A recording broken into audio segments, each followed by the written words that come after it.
Hey everyone. Um, I guess we'll give it a few more minutes in case anyone shows up. Maybe we can get started at 10:03. Sounds good.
Okay. Maybe we can go ahead and get started. People can trickle in if there's anyone else that's going to join.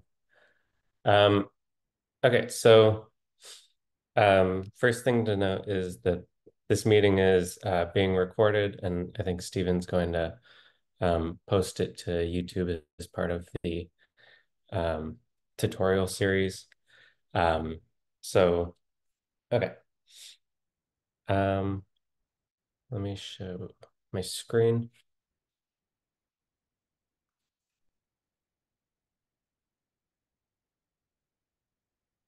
All right, so we're gonna start off by I'm just going to walk through some slides to motivate um, why we're um, making this whole benchmark and validation framework, um, and then kind of so during the tutorial we're going to be using um, a kind of trimmed down version of the benchmark that I had built for UChannel row production.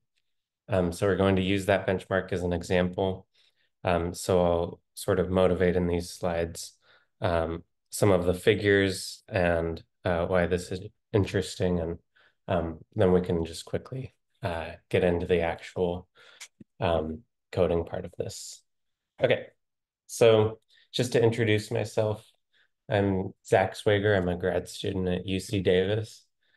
Um, and I've been working on a physics benchmark on U-channel row production with Spencer Klein at Lawrence Berkeley National Lab. Um, okay, so here's a brief overview of what we'll cover today. So right now we're discussing the purpose of benchmarks, why we want this benchmark framework. Um, and then for the actual sort of walkthrough tutorial part of this, we'll start with some analysis script examples and show how to use SnakeMake to define an analysis workflow. We'll then start setting up our benchmark on GitLab's continuous integration pipelines. So we'll figure out how to make a pipeline. We'll push it to GitHub, which triggers the GitLab pipeline, and we can watch it progress. Then I think we can take a short coffee break, and then come back maybe 15 minutes later to discuss filling out our benchmark pipelines, how we can add a status flag to our benchmark, and how we can make paper-ready figures for our benchmark.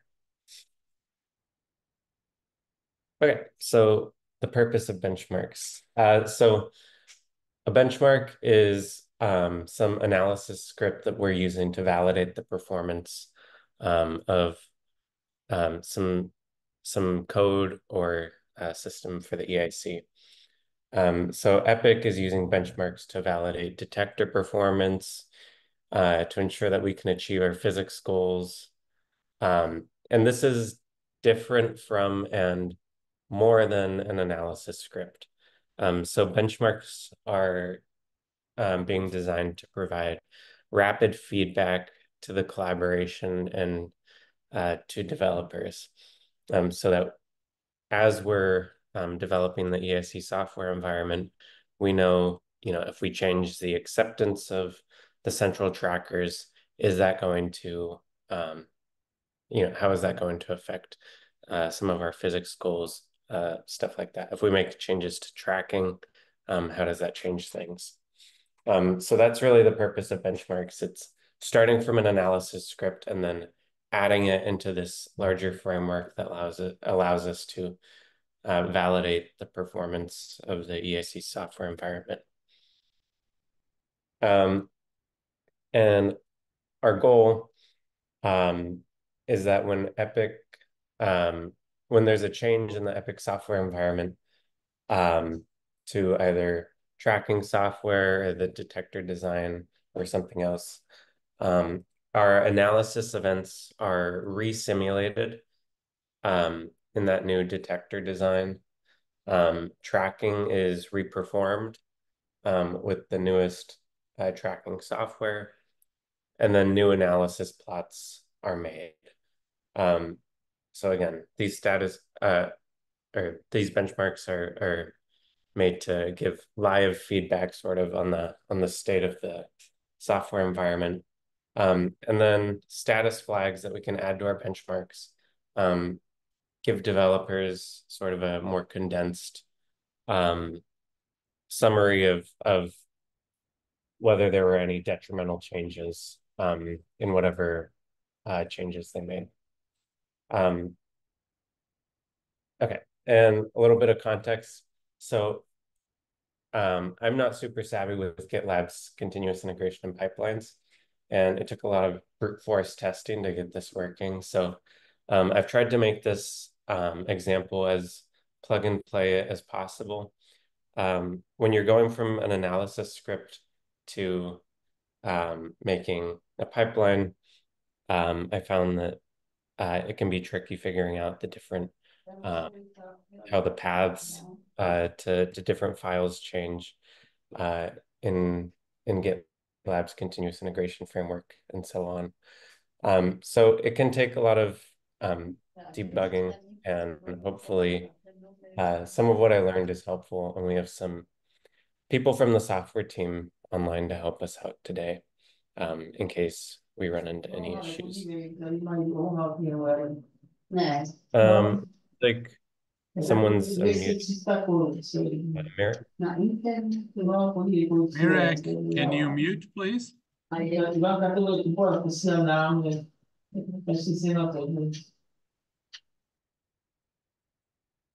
Okay. Thank you.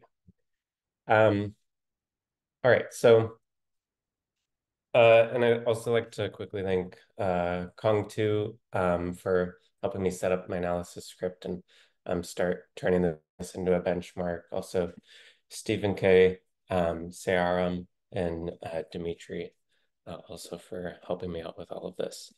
Um, oh, I see Waters' comment.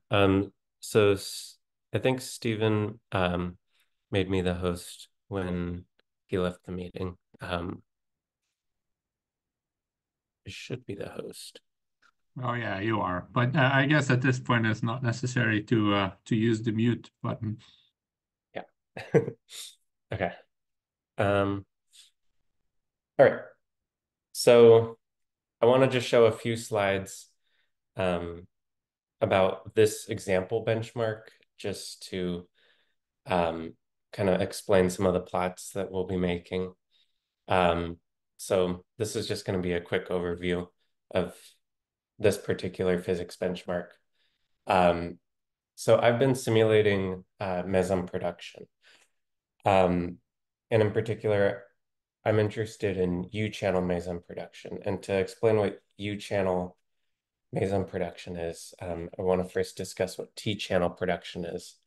So in the T-channel, this is the more common higher cross-section channel for meson production. We get a sort of a minimally scattered proton. So the proton momentum is only slightly modified, and we produce a meson near mid-rapidity. And again, this has a relatively large cross section, so we get a lot of these T-channel processes. What's a little bit more rare is this U-channel mechanism, where we get proton momentum that's hugely modified, a proton that's scattered to near mid-rapidity, a meson that's produced near the beam proton's momentum, and also this channel is more rare, with a cross section suppressed by a tenth or a hundredth that of T-channel production. So what we did to simulate this was edit the event generator eStarlight to produce this channel. So we're simulating U-channel rho production, where the neutral rho decays to two charged pions. And because these mesons are being produced very far forward, this is actually an excellent channel to benchmark the B0 performance. So from some just pretty generic phase space studies, we can see that when we're looking at this process at 10 on 100 GeV electron-proton collisions, we get both the pi plus and the pi minus sort of right in the approximate acceptance of where we expect the B0 trackers to be. So we created some event samples at 10 on 100 GeV for the simulation campaigns. And I made an analysis from this. So one thing I did was check the charge pion reconstruction efficiency. And we do this in PT and Ada. And we can nicely see the B0 acceptance right here, between mostly between 5 and 5.5. And then also in Eta and Phi, we can more clearly see the structure of the B0 trackers. So this is sort of why this channel is interesting for validating detector performance, because it's sending two charged pions right toward the B0 trackers. So on top of these plots to check the B0 performance, I also made some rho mass reconstruction plots showing what we get for the rho mass when we take the invariant mass of the two charged pions reconstructed. But also sometimes, because we don't have PID this far forward, sometimes we're going to pair up pi minuses with protons. So we get this background in red. And one thing that the third and final plot that we'll be using in this tutorial is this one on the right. Um, so what this is I wanted to get an estimate for the row reconstruction efficiency for those events in which the row should have been reconstructed. So what I did was place some acceptance cuts on requiring looking at events in which both of the charged pions are between 9 and 13 milliradians with respect to the hadron beam pipe. So this is comfortably within the B0 tracker acceptance. And for those events, I look at the Monte Carlo level and the reconstruction level, charged pion invariant mass. And then in some mass window, I'm able to define this sort of this stand-in efficiency, which helps us just judge how well our reconstruction is doing when we expect it to perform. Okay, so that's all to just give some context to what we're looking at. So now let's just go ahead and start turning these into a benchmark. All right. Do you see now? Okay. You can see that you see my terminal and the developing benchmarks web page. So let me just send this web page in the chat for anyone that's not on it already.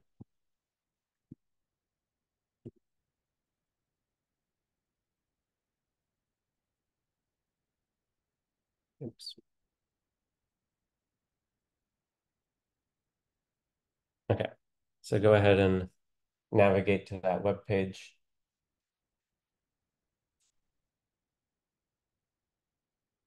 And it's important to note that this tutorial is following after the several of these other tutorials like geometry development using DD-SIM and JAMP4 and also reconstruction.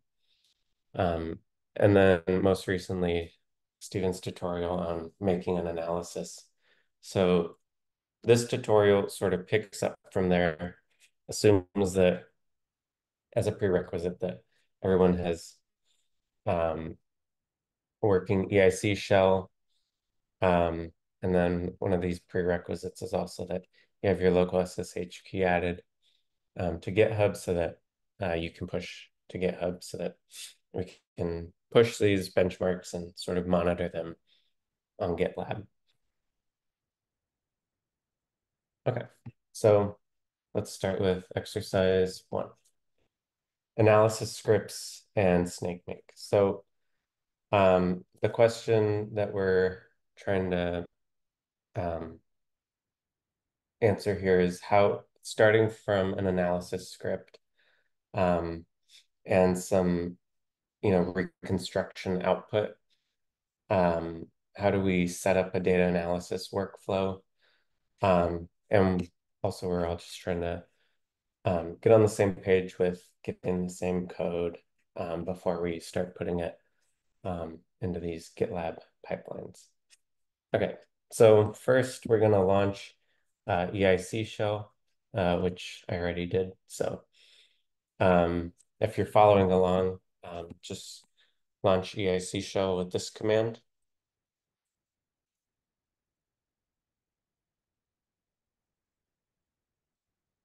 And then what we're going to do is make a working directory for this tutorial. So tutorial directory, make dir starting script, and then let's go into there. Okay.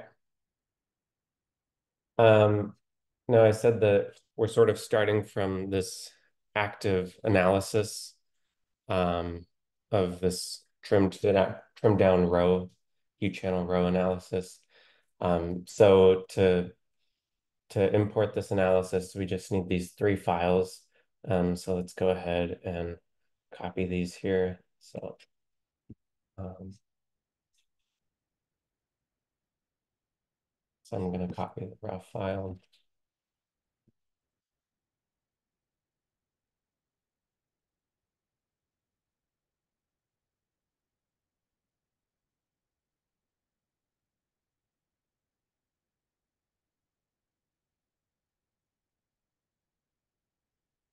Okay, so I've created uchannel row.cxx. Let's also make this plotting macro.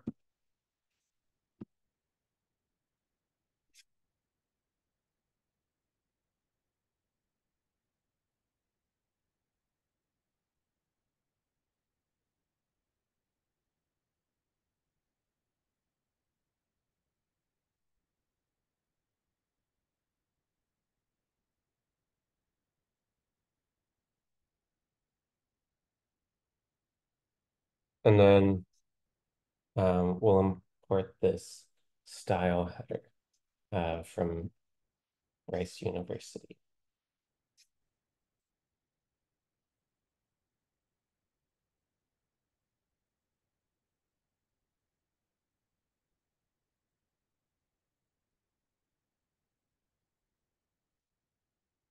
Of course, if you're working locally, you can just download these, or you can SFTP to grab them from your local workspace, but copying and pasting works fine too. Okay, so now in our directory, we should just have this plotting macro, this style header, and our analysis script. So let's start running this by running over a single file from the simulation campaign that's on the JLab servers. So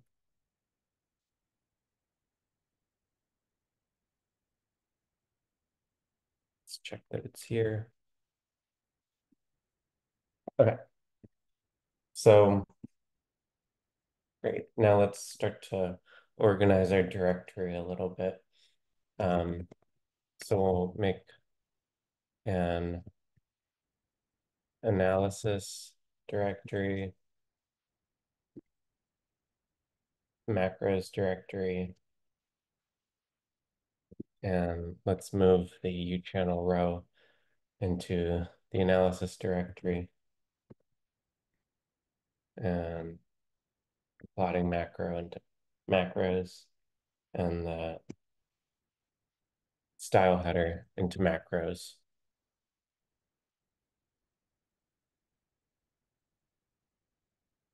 Okay, now that that's cleaned up a little bit, it should look like this: analysis, macros, and our single file from the simulation campaign. And if anyone, I don't know, if anyone has can't download that file for some reason, or has any other issues or needs me to go slower, feel free to speak up or write in the chat. Okay. So now let's run the analysis script over our simulation campaign output.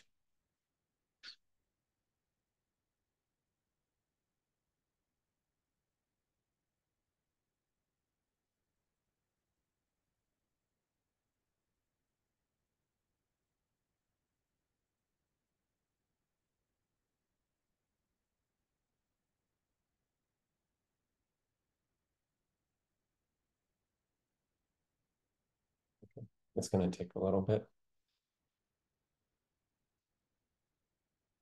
All right, so we see that it worked. It was able to process 2040 events, and it wrote the output to this output.root.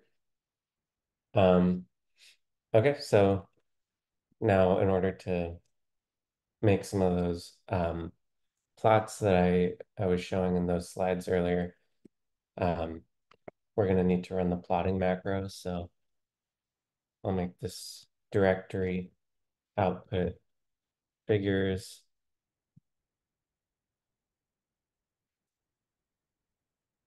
And then let's run the plotting macro. So we should see some errors about the set text size commands that I've been using. Those are fine. It's producing the figures anyway. Some of those set text size commands I've noticed behave differently when I'm running, on either locally or on a remote server versus when I push the code to GitLab. GitLab's pipelines will sort of process this just fine. So that's no issue. And it looks like, let's just double check ls output figures. And yep, so we see the row mass reconstruction figure that I showed. We have the B0 efficiency plots for pions. And then we also have the row mass with those theta cuts on the pions. So we've produced our three figures. So now we're going to start scaling up the analysis a little. And we're going to do this with SnakeMake. So in order to demonstrate the advantages of using SnakeMake and Snakefiles, we're just going to dive right in and just make a snake file. So what we want to do is in this same directory, this starting script, let's make a file called snakefile. And we're going to add these lines. Now, when Stephen was testing this, he had issues copying and pasting this, so you can also copy and paste those lines from this linked file.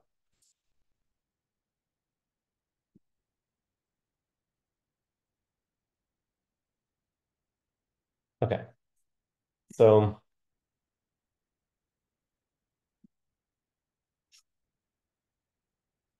okay, so what we're doing is this first part is not super related to running locally. We're sort of thinking ahead about trying to make this snake file flexible so that when we push it to our pipelines, that it can still run even though some of the paths have changed. So here I've set this environment mode with default being local. When we're setting up our pipelines, we'll have some configuration file that changes this variable to EIC web so that all the paths can be updated. So we're just thinking ahead a little bit here. But strictly speaking, if you were just running the snake file locally, you wouldn't need to define this. And what we're saying is, if these output, this output dir directory, if we're on EIC web, we kind of want to put it two directories back, else we can just use this sim output directory.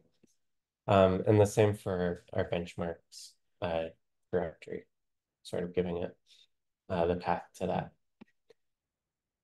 So with that context for that first part, the more crucial part of this, what we've done is add this rule called your benchmark campaign Reco get. And what this rule does is essentially run the command we just ran to download files from the download simulation campaign files um, from the JLab servers. So the way to sort of read these snake files, they use basic Python, but the way to read these is you have these rules.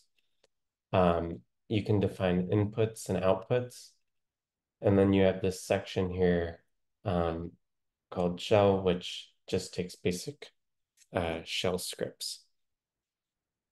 Okay,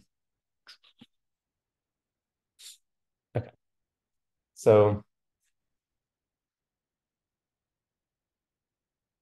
now that we've made the snake file, let's try running it.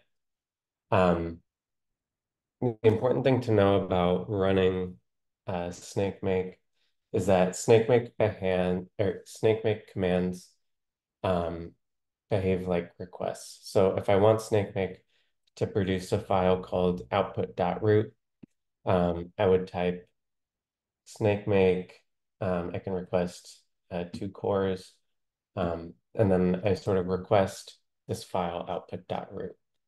And if there exists a rule in our snake file to produce output.root, then snakemake will find that rule and execute it. So right now, we've defined a rule to produce this file with this index variable or wildcard. So if we put a number there instead of just index, then what snakemake will do is it'll realize that we don't have that file, and it will go to this rule, and it'll run this command to download it from the JLab servers. So let's try that. So copy.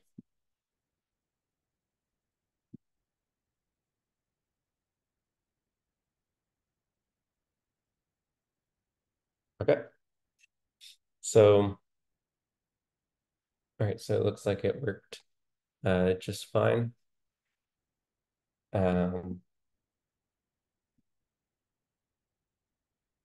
So let's check for that file just to confirm that it's there.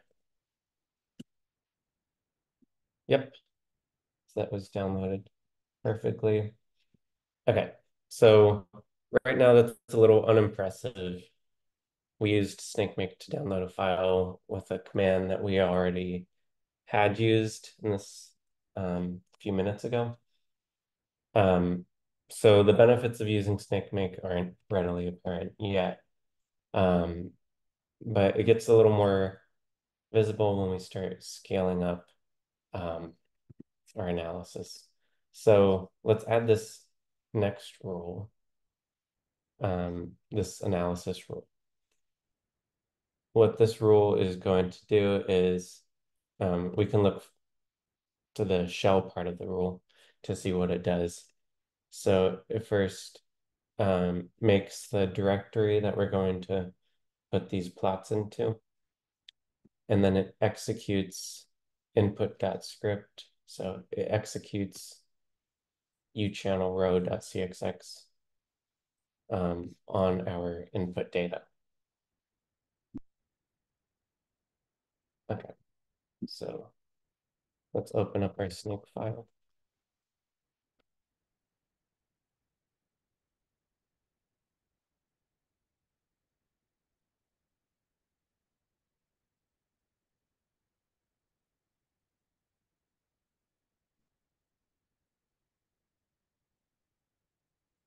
Just copy and paste it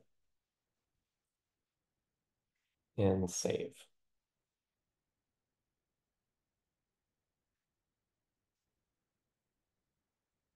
Okay, so now the way we trigger this rule is we're going to request this plots.root output file, sort of. At least that's how I think of it. So when we do that, so let's say we request this output file with the index 5. So when we ran SnakeMake the first time, we downloaded this simulation campaign file with an index of 0. Now we're requesting output plots from the simulation campaign file with an index of 5. So when we request this, what SnakeMake does is identify that it needs to run, well, it sees that we're requesting this, so it sees that it needs to run this your benchmark analysis rule. But in order to do that, it needs this file from the simulation campaign that it doesn't have yet, because we requested to run over index 5. So then SnakeMake will automatically identify that before it even runs the rest of this rule, it first needs to go back to this campaign reconstruction git rule and download that file. Okay, so let's test this out. Copy this command, SnakeMake with 2 cores. We're requesting the simulation output. Index 5, oops, plots.root.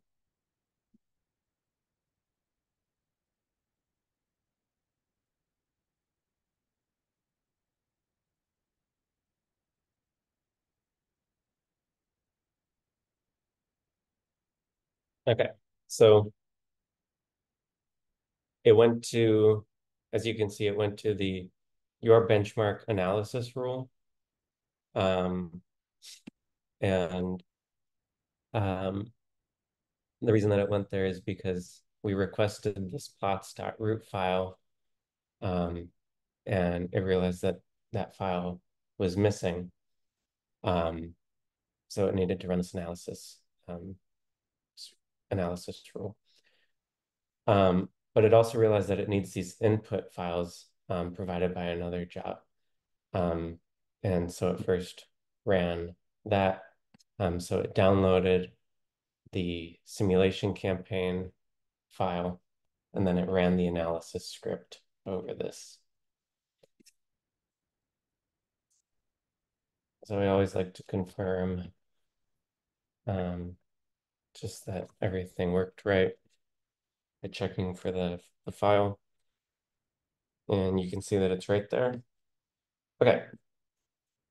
So that's still not super impressive, because it was still just downloading the file and then running the analysis. But this gets, we can make SnakeMake way more useful by adding this next rule.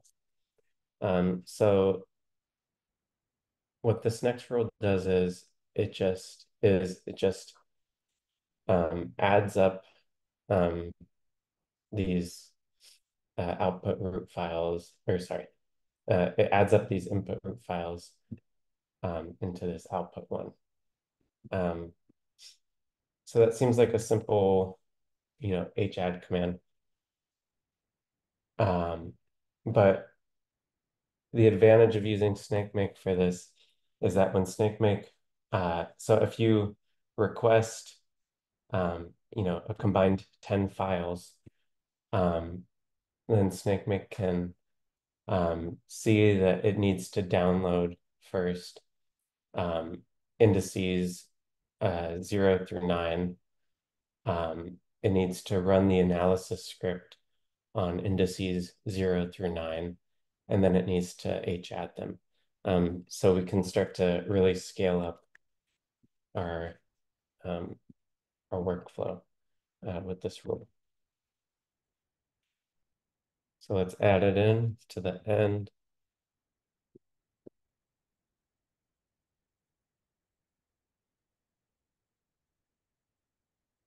So paste it in.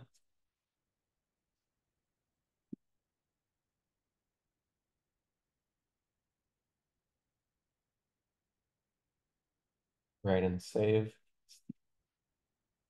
Okay. Now what we're gonna do is request this output file. Again, when we request this file, combined 10 files in the name. SnakeMake looks for it. It realizes it needs to run this rule in order to produce it. So we're inputting 10 right here. It sees that in order to produce it, it needs to first run every other step in the snake file over indices 0 through 9, and then it needs to add them. Okay, so let's test it out.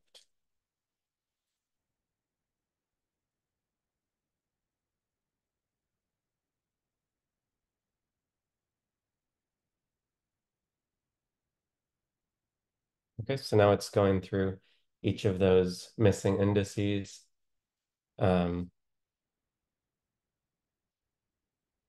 It first, for each of these, it first downloads it, or it first downloads the simulation campaign files for that index. It then runs the analysis script over those simulation campaign files. And then right here at the end is once all of those have been generated, then it can add them, combine them to make this combined 10 files analysis output plots.loop. Okay, so let's check that it says it made the file. Let's just check for it real quick. Yep, it's there. Now, for this U-channel row benchmark, I think we have something around 45 files from the simulation campaign. So we could turn this up to 45 if we wanted to. And as you can see, SnakeMake will just quickly identify everything that's needed in order to make that large combined analysis file. Okay, now let's add one more rule.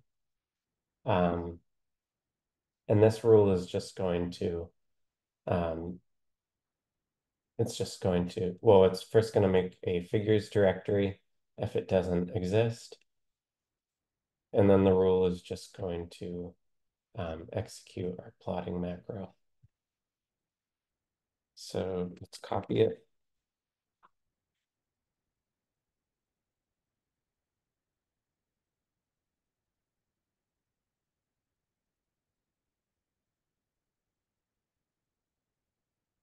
We'll add it to the end.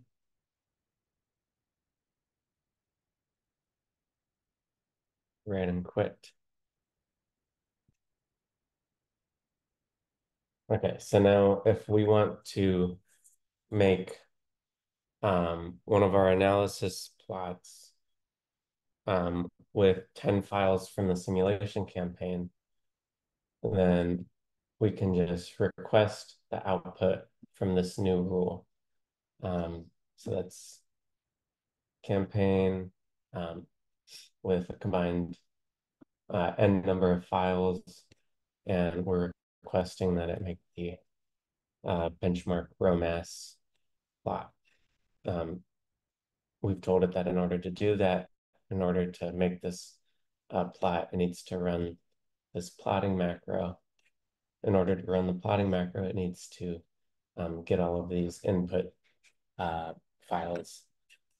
So any stages of this SnakeMake workflow that haven't already been run yet will be rerun, and then it will create that updated file. Okay, so let's test it. We are requesting the benchmark row mass plot. with a combined 10 simulation campaign files.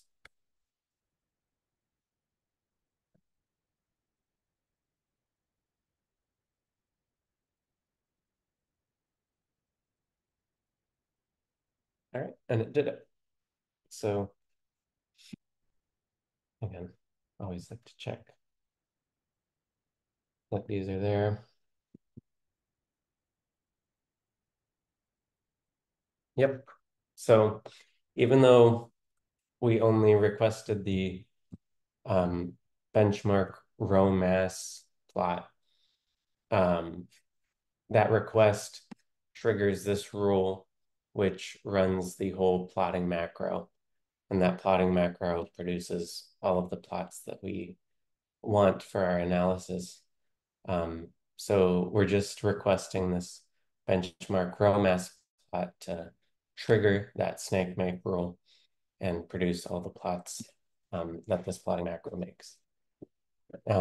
So if you see 3 PDFs, then that worked beautifully.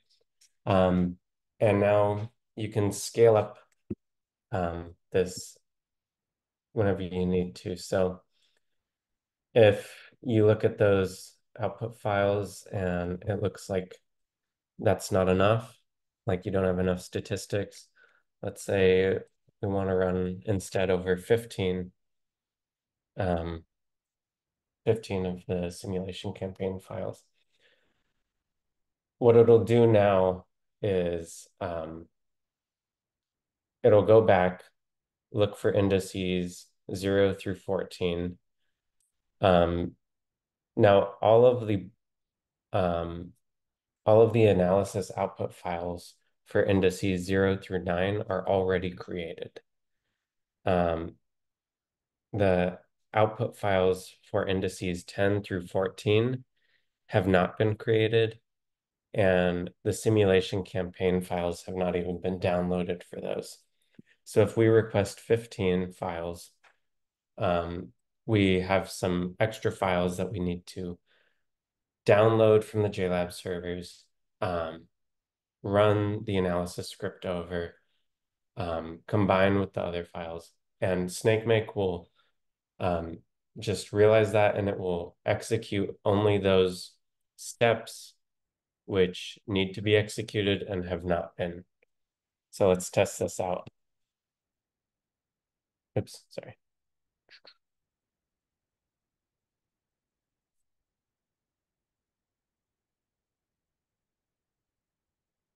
So we'll request the row mass plot with 15 simulation campaign files.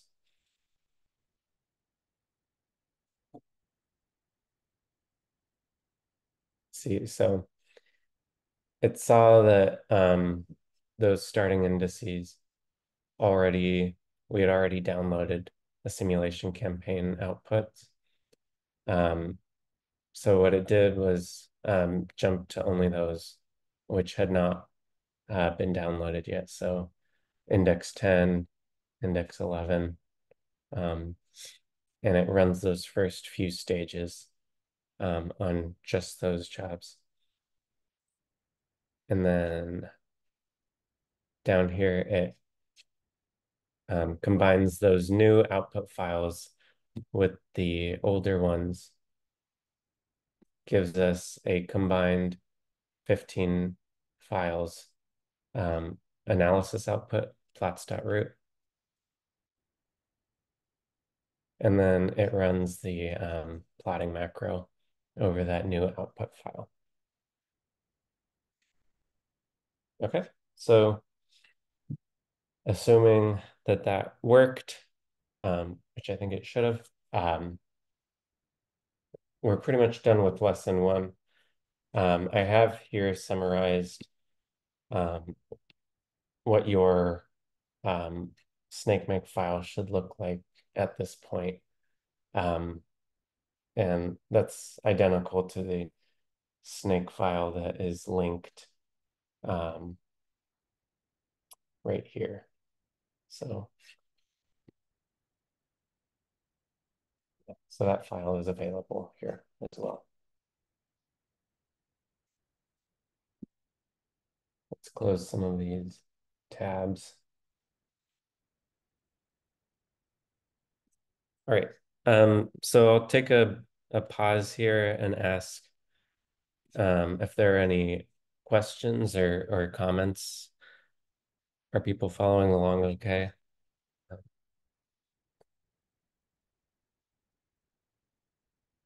Okay, I see a thumbs up from Jihi in CRM. Thank you. Okay. Oh, and Hamlet too. Awesome. Okay, so then let's go on to exercise 2. So in the second exercise, we're going to start setting up our first benchmark with GitLab's continuous integration pipelines. So we're going to discuss how to create a new pipeline with GitLab's continuous integration and learn the basics of running on EIC Web.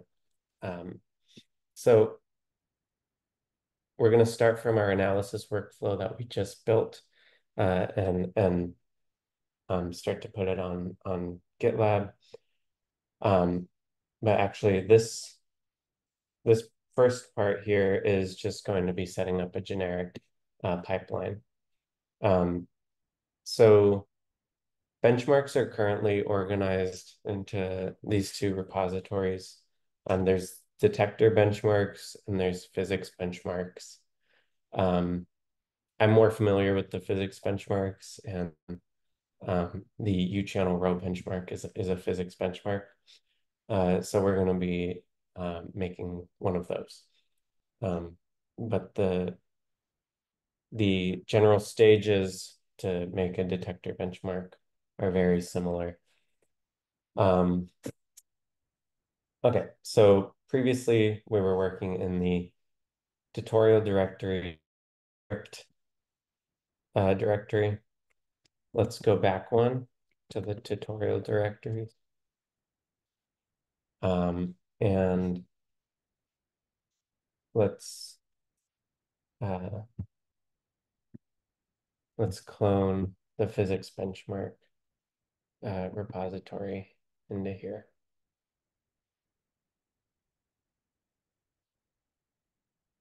Oh.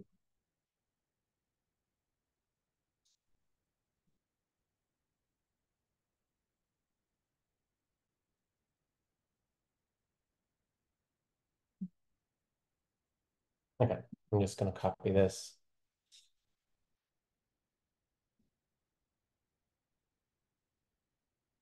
I'm going to try to get git clone.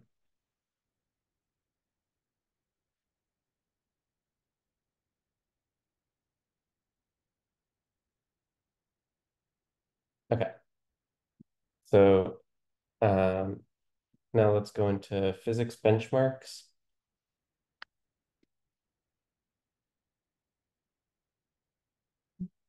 And let's create a feature branch in our local repository. So we're going to do git checkout -b pull request or PR, and we'll call it your benchmark. And for this, whenever I write your benchmark, for the purposes of following along with this tutorial, you probably want to leave all the your benchmarks as just your benchmark for now. It shouldn't matter for this specific example, but for example, later on we're going to make a directory called your benchmark, and some of the paths that I include in example scripts just reference, quote, your benchmark.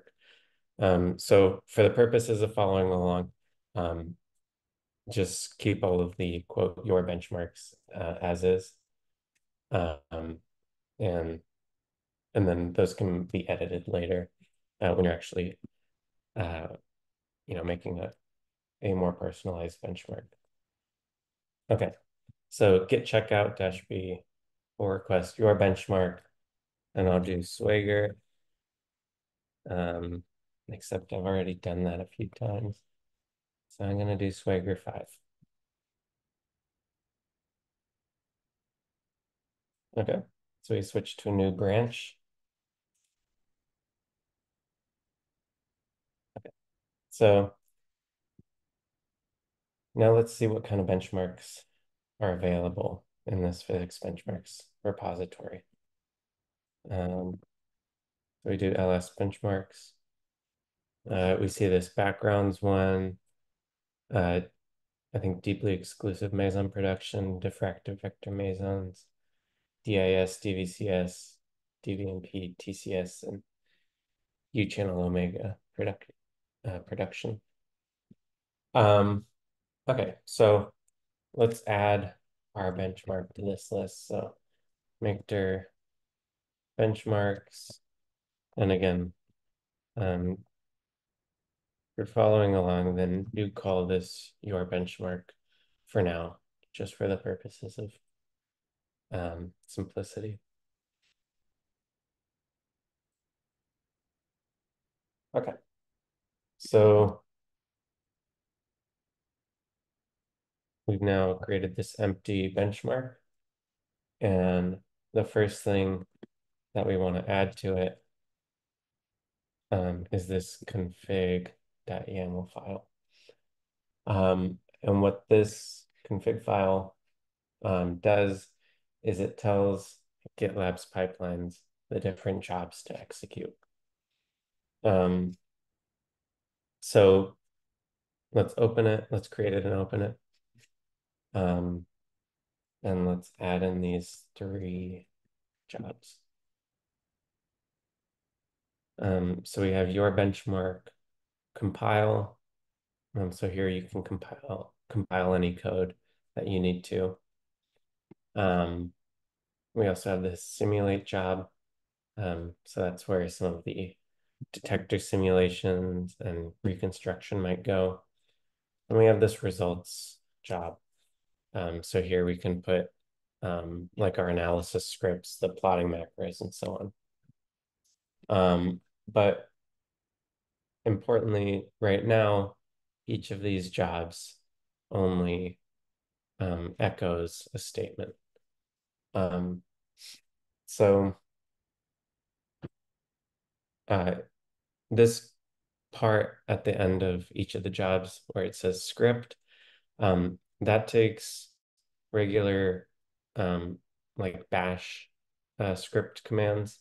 So if I wanted to, I could,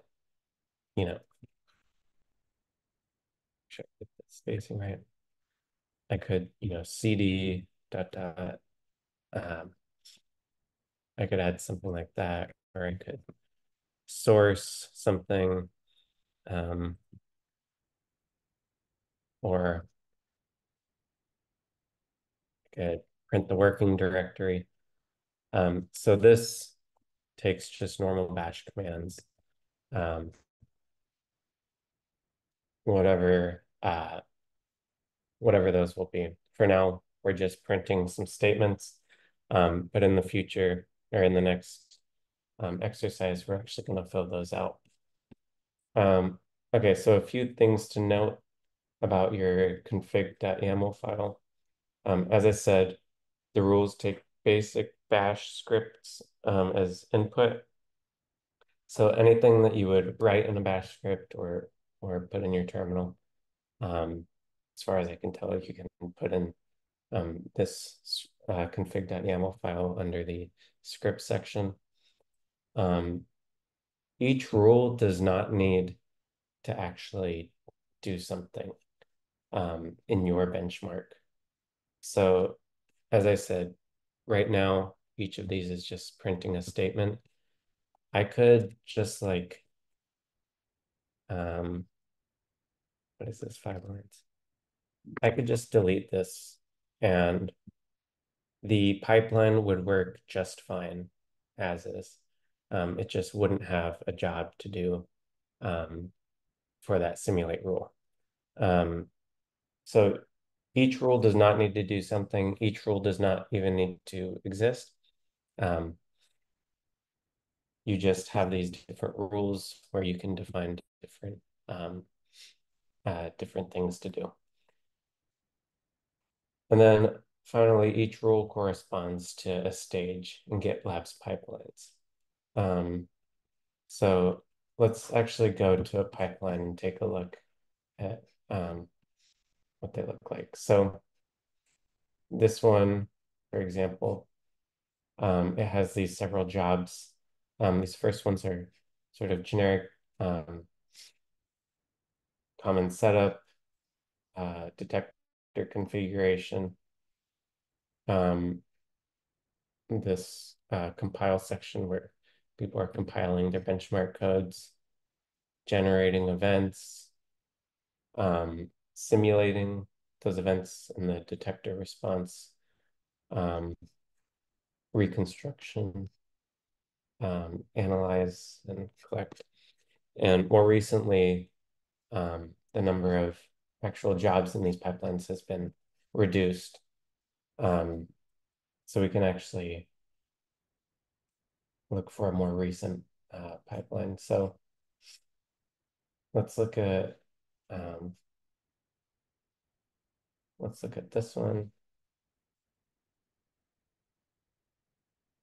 So here there'll be this compile job, this simulate step, collect, and finish, and then report. So these are the different stages that your benchmark will go through, and these are dictated by this config.yaml file. So if for the your benchmark results stage, I just have it echoing something, then when I click on this, it's just going to echo something. I will collect results here. Okay.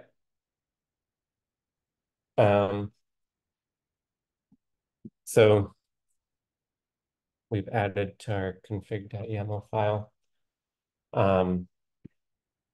We need to let Git know by staging it. So git add benchmarks, or benchmark config.yaml.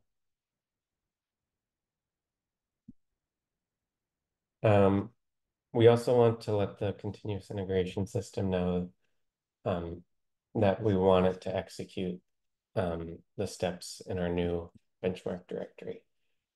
So we have to add this to the .gitlab -ci.yaml file, which should be located in the top level of the physics benchmarks directory.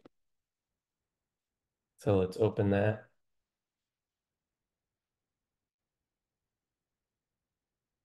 And we'll go down to the where it has these include.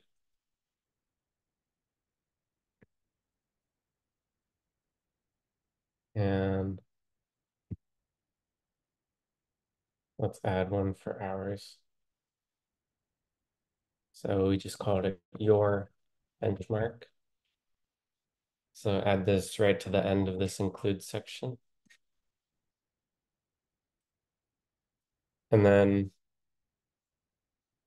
one thing that I do, because I've been doing a lot of testing for my benchmark, trying to get it, when I was trying to get it working, I didn't want to waste computing resources simulating some of these, when you push changes to your benchmark, it'll trigger these pipelines and it'll run all of the pipelines.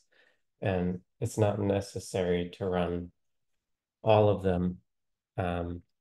So one thing that you might try is commenting out some of these for now, while this is still just a pull request.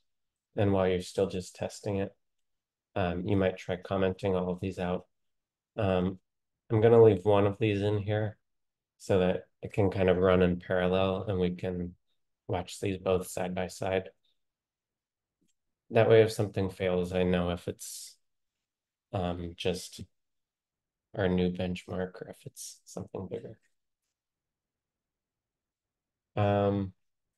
So we also want to go down to the summary stage and add our benchmark in here. And this makes it so that GitLab knows how to collect artifacts from our benchmark.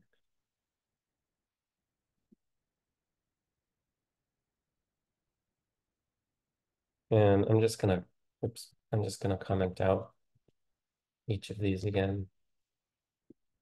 That's commented out above.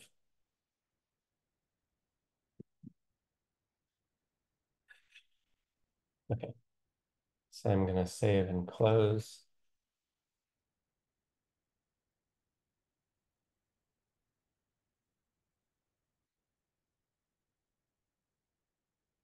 Now we need to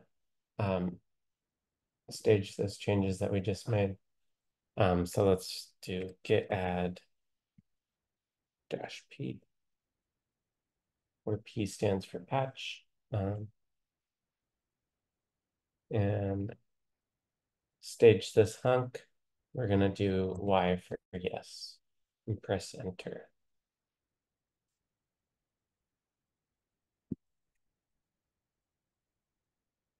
Okay, let me just pause a minute in case anyone had any difficulty with that and is still working on it.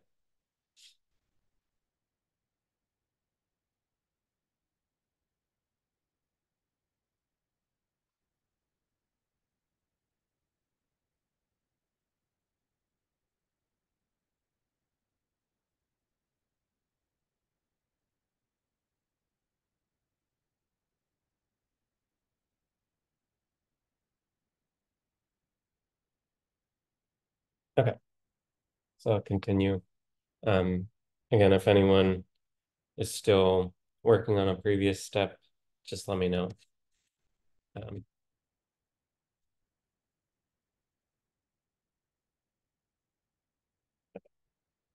So let's now, we're gonna push our pull request.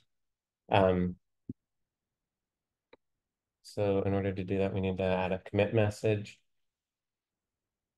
So just commit -m, add benchmarks, your benchmark.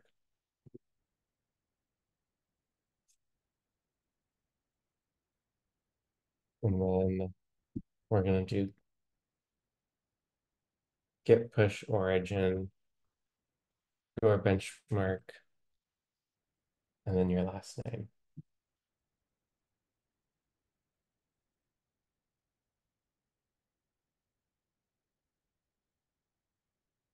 Okay. I need to, give me a second.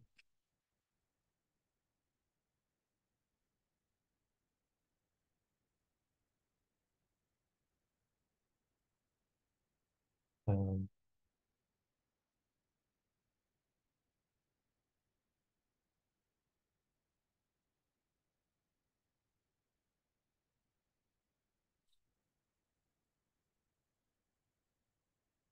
okay. So this instructs us now to go to this link. So it says create a pull request by visiting this link right here. So let's do that.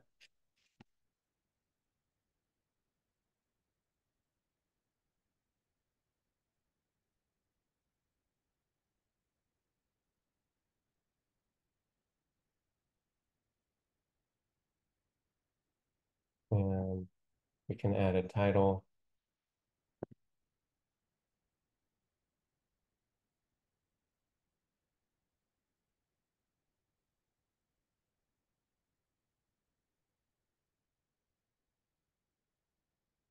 I'll say that this is a new feature. Um, and we can click on create draft pull request and then actually click on draft pull request.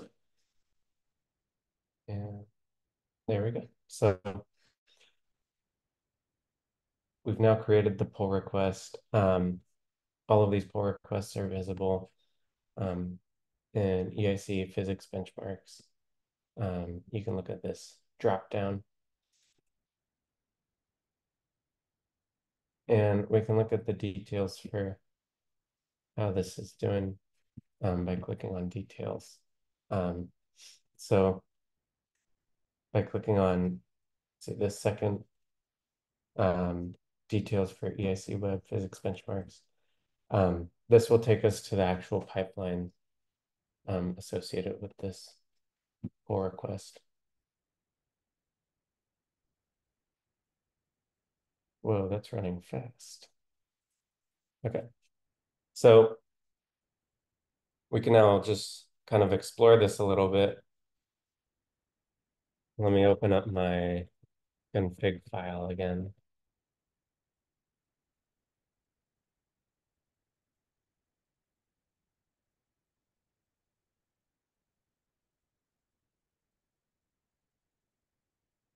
So we defined these three stages: compile, simulate, and results for ours. And we can see that they're each visible here. And we can look at the output for each of these by clicking on that little check mark. And what is it? Okay, here's where it's actually executing what we told it to.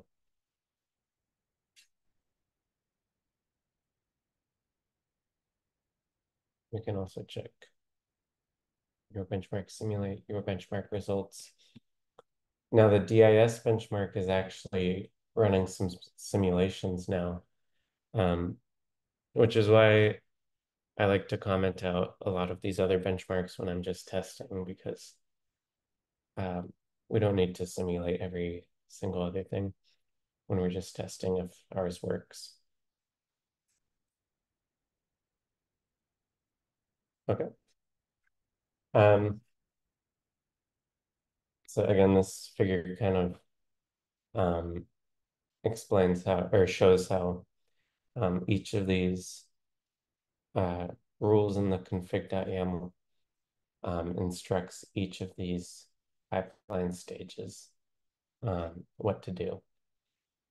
And anytime you make a change to your benchmark and you push it, you should go and view those pipelines, make sure that everything's executing just fine.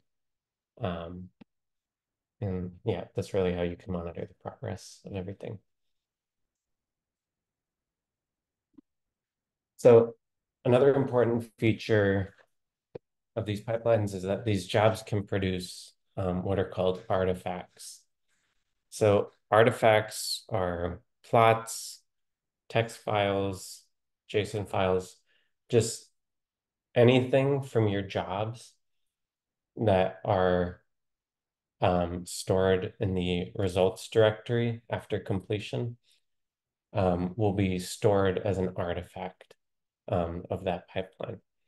So we can look at what artifacts are, or we can look at some example artifacts with this pipeline. So this is one that I was testing 11 hours ago. So we can click on it, and if we go to the rightmost column, we see this browse button. We can click on that browse, and we see several different folders here. So let's check results. We see your benchmark, and we see these three plots that we had our plotting macro make. So can check these, and boom, we have there, online the charge pattern reconstruction efficiencies in the far forward region, the row mass with cuts, and a few other things that we'll discuss later. So that's where you can find your artifacts. Again, you go to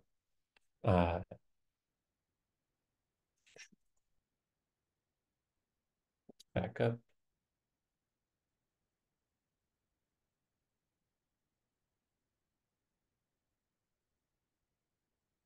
So you go to your pipeline,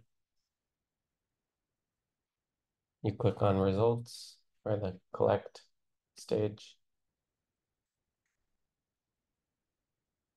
You click on browse, and they should be visible in here.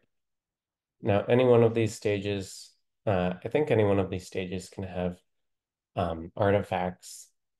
I tend to only put useful artifacts in this results stage. Okay. So, and importantly, the benchmark that we just pushed, the pull request that we just pushed, will not create those artifacts that I just showed. Those artifacts are from, I think, after the next step that we'll do. So again, right now, we're just sort of printing these statements, not producing any meaningful artifacts. So in the next lesson, we'll actually learn how to add everything in to produce each of these artifacts in our pipelines. So with that, let's take a 15-minute coffee break. People to catch up, grab some coffee, maybe use the restroom. And we can reconvene at 2:30. Yeah, 2:30 Eastern time. Okay.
All right. Let's dive back in.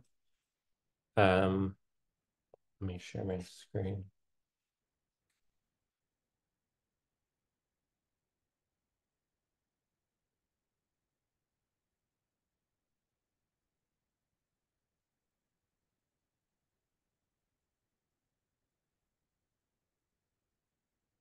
All right.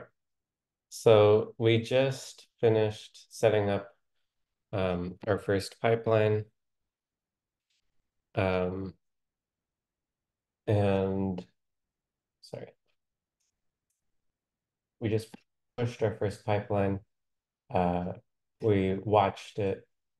All right, let's find it. Pipelines.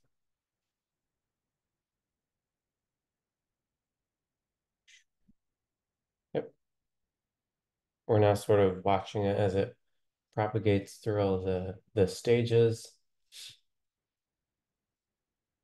But again, in that example that we've just put together, we're just having each of the stages echo a command, like you can compile your code here. So it's not actually doing anything useful yet. So the next thing we're going to do is try to make this do something useful. So that brings us to exercise 3, which is on filling out your benchmark. So the question that we're trying to address here is, how do we fill in each stage of the benchmark pipeline?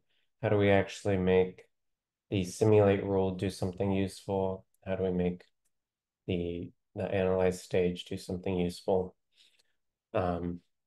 So the main goal of this exercise is to provide some templates for these different stages. Okay, so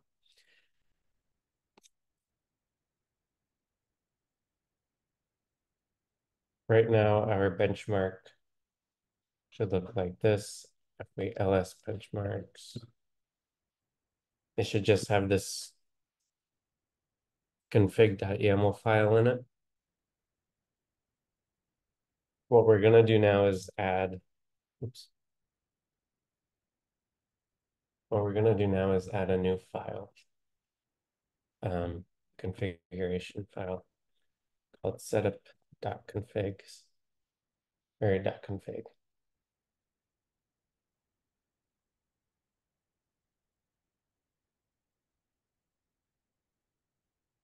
And we're gonna copy this and give it.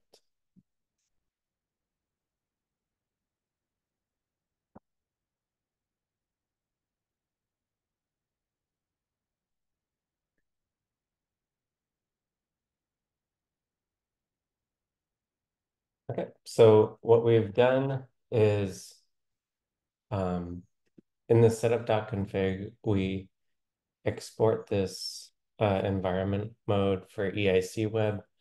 So if you recall, when we were making our snake file, we had this switch between paths versus whether we were running on EIC web or running locally. So here we're setting it so that when we're running on these pipelines, or when we're running these pipelines on GitLab CI, we export this EIC web environment, and that switches those paths. I also added this switch to set the simulation campaign to true or false. So what this does is often when you're setting up your benchmark, you can either run it over simulation campaign files, which are high statistics, very fast, the detector response, the JAUNT response, the reconstruction, those are all done already in the simulation campaign output files.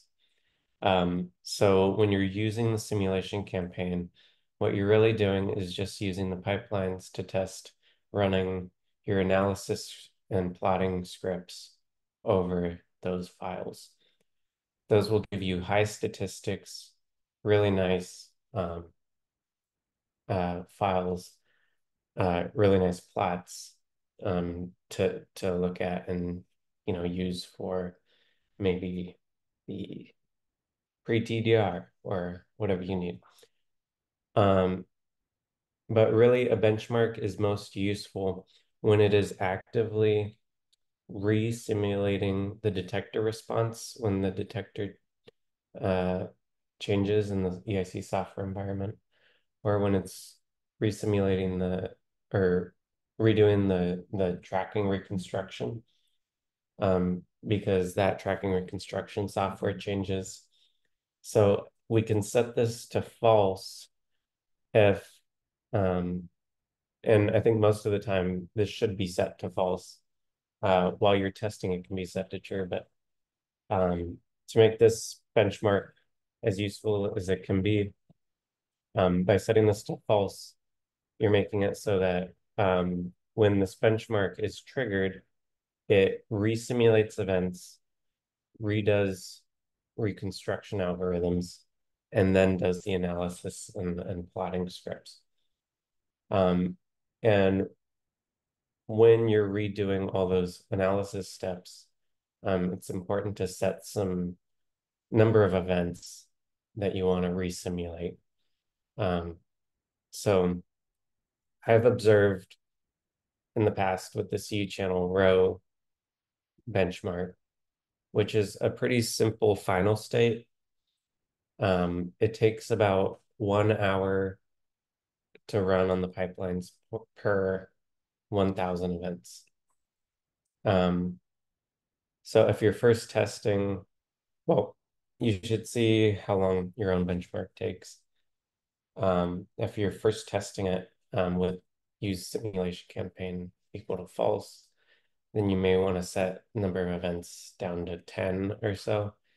Just simulate a small number of events, see how long that takes, and then you can start to scale that up. But right now for testing, we're just going to set this to true.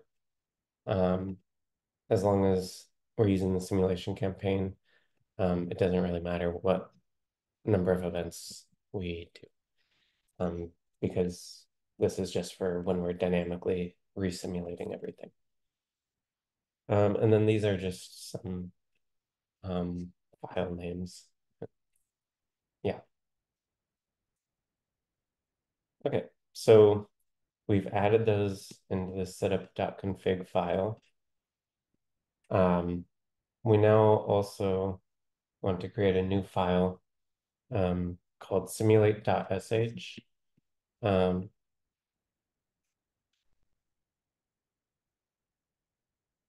So let's do that. Benchmarks, your benchmark. And if it's difficult to copy from here, then you can also click on this link.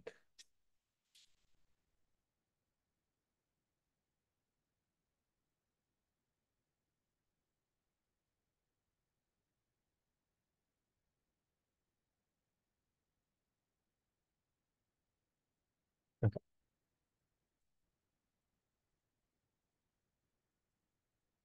And what this script does is it uses DDSim to simulate the detector response to our benchmark events.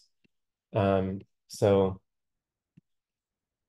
after that detector response is done, we can then run reconstruction algorithms on this. So let's make that so reconstruct.sh.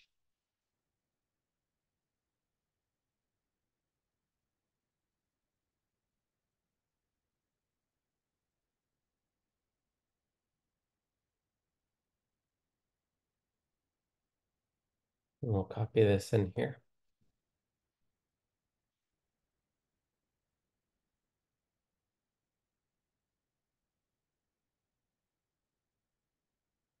And then we'll also make this analyze.sh file.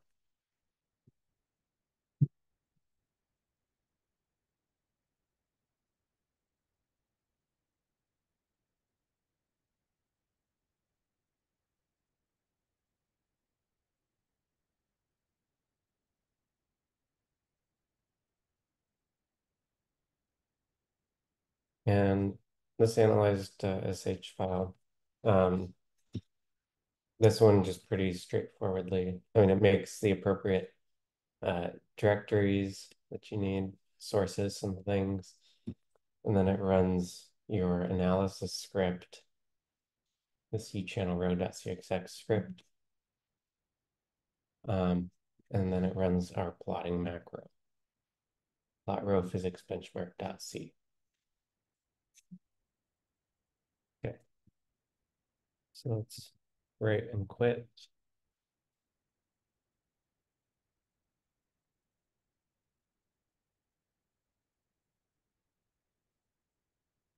All right, so now our benchmark should look like this. So we have analyze.sh, our config.yaml, reconstruct, setup.config, and simulate. Now we need to copy over our analysis script and our plotting macro from the previous directory. So let's first make the directory for the analysis script. We'll make the directory for the plotting macros.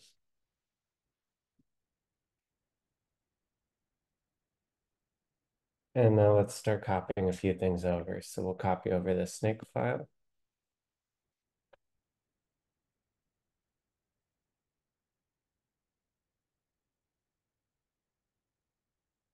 We'll copy over the analysis script,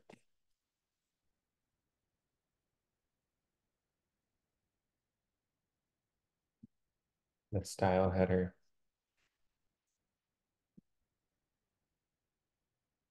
and our plotting macro.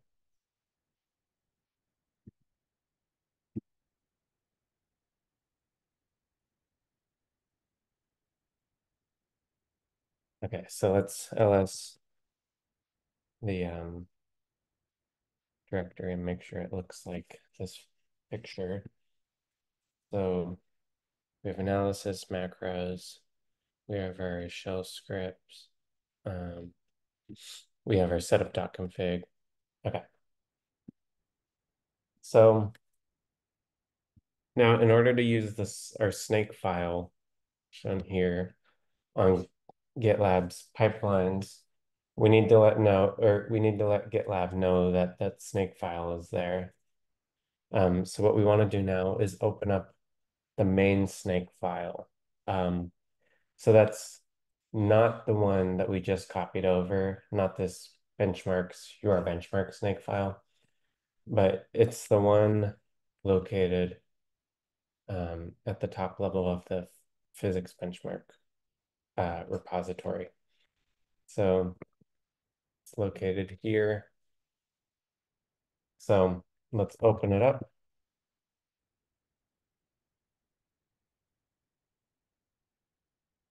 We need to go to the very end and include our own snake file. So GitLab knows where to find it.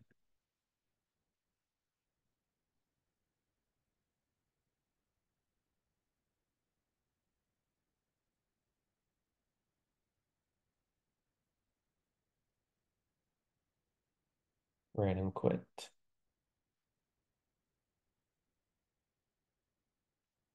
Okay. So we're all set up. We can now start actually filling out the different stages of the pipeline.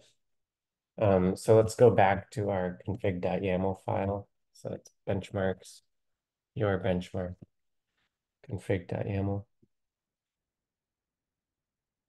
And let's go to the simulate stage.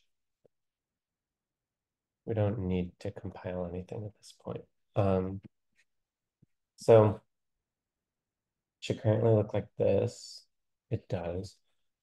So in order we want to make sure that the previous stages have finished before this one starts.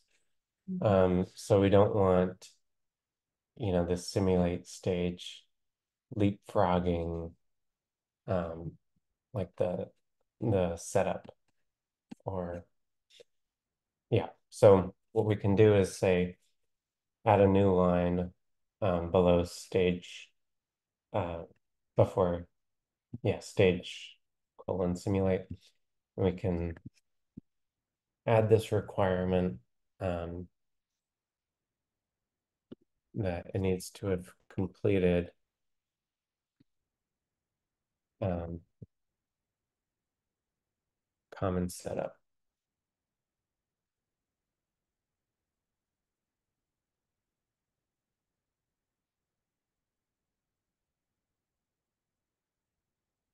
All right. Now, as I said, this simulation step can take a long time if you are actively simulating, you know, redoing DD-Sim, redoing the reconstruction. So let's add an upper limit on the allowed runtime. So let's put a timeout of 10 hours. That might be too long, but um,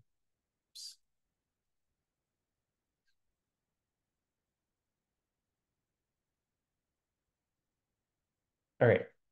Now let's go down to the script section of the rule, and we're going to add two new lines. What we're going to do is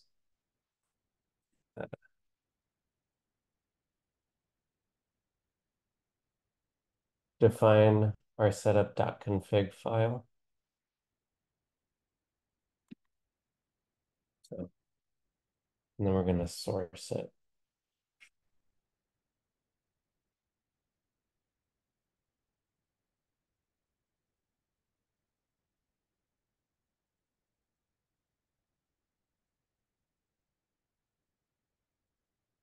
All right. Next, we're going to add some instructions that if we're using the simulation campaign files, which already have, um, you know, JAMP4 and reconstruction done, then we can actually skip the detector simulations. So that's where that use simulation campaign flag comes in handy, is we can add this little code block after we've sourced the config file. It knows what this variable is. If it's true, we can just skip this step. Otherwise, we want to run simulate and then reconstruct.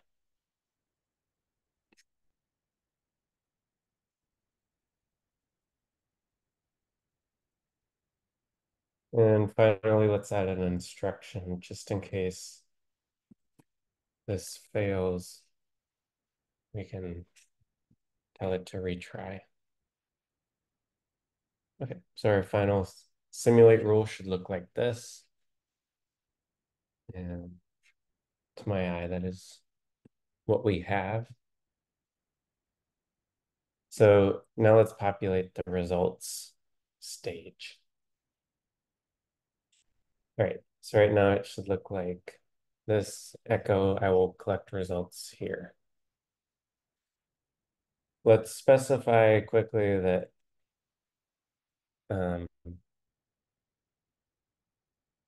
we need it to finish the simulate stage before it gets here. We don't want it leapfrogging that. So let's tell it to do that. Now we're going to make some directories to contain the output from our analysis scripts.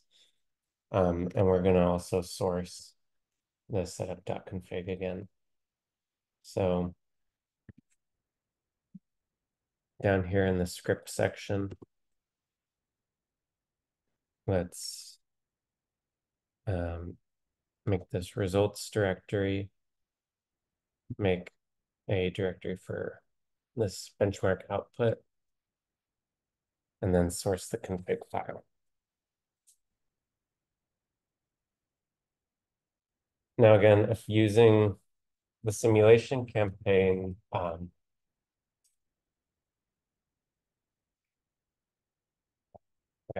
If using the simulation campaign, we can just call this snake make rule. We can also design this config file to call the snake make rule if we edit our snake make file.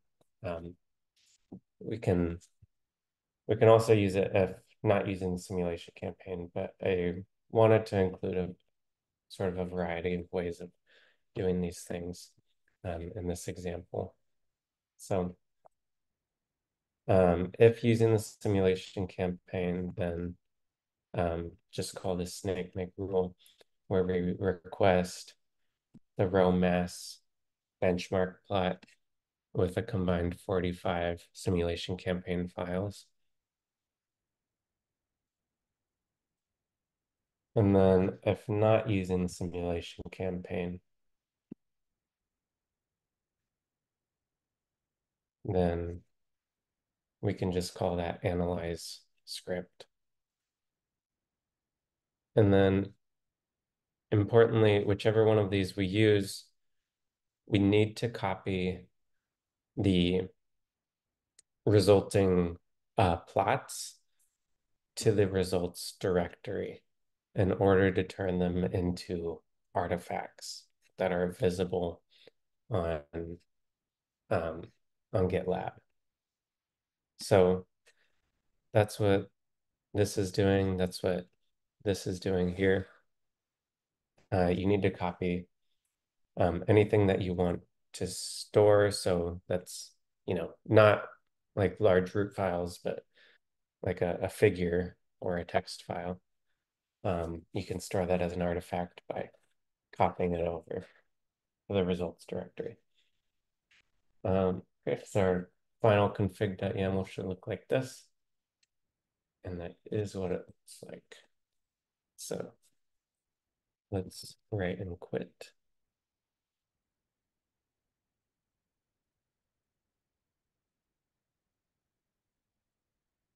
So,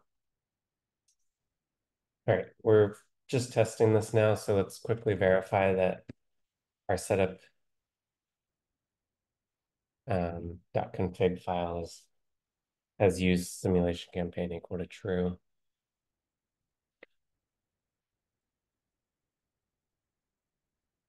Yep.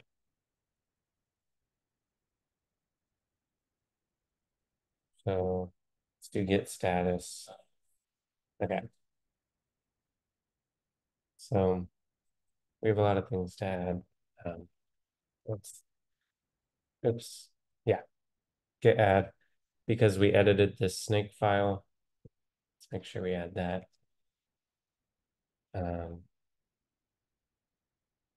We edited our config.yaml.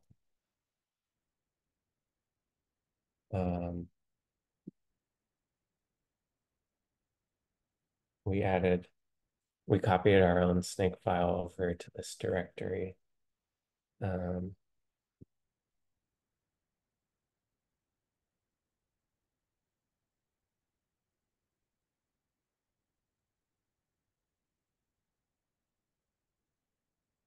We created this analyze.sh.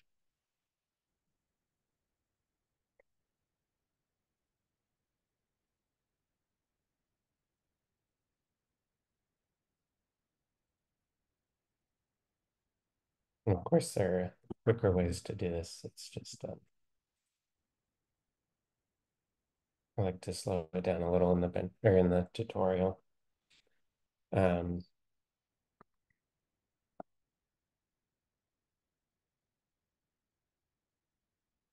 Oops.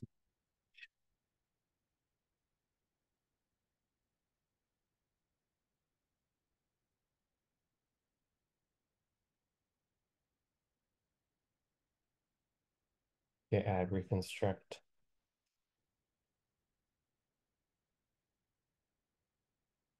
That up. and simulate. Was that everything? Looks like it.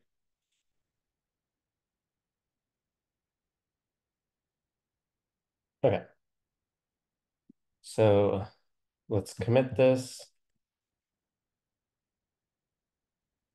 And the messages. I'm beefing up my benchmark.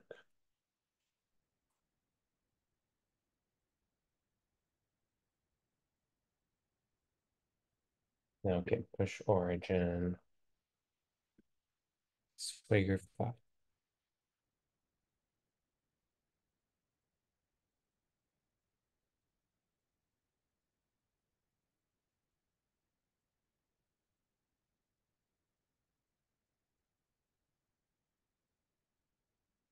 Okay.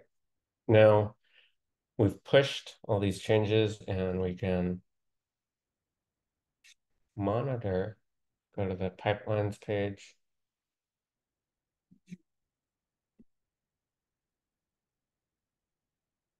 Okay, we see this initial triggered pipeline was skipped. And now we're on the actual one.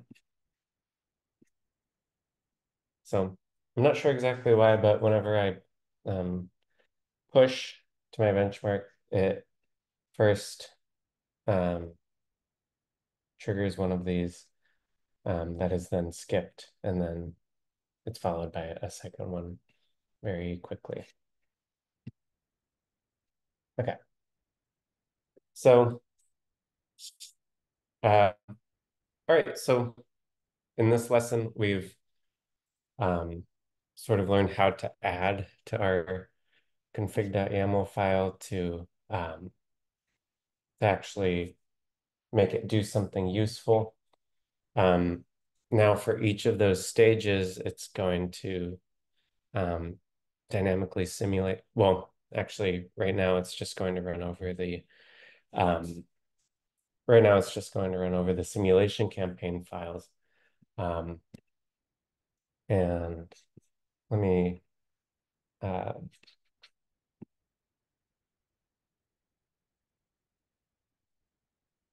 it's going to run over the simulation campaign files.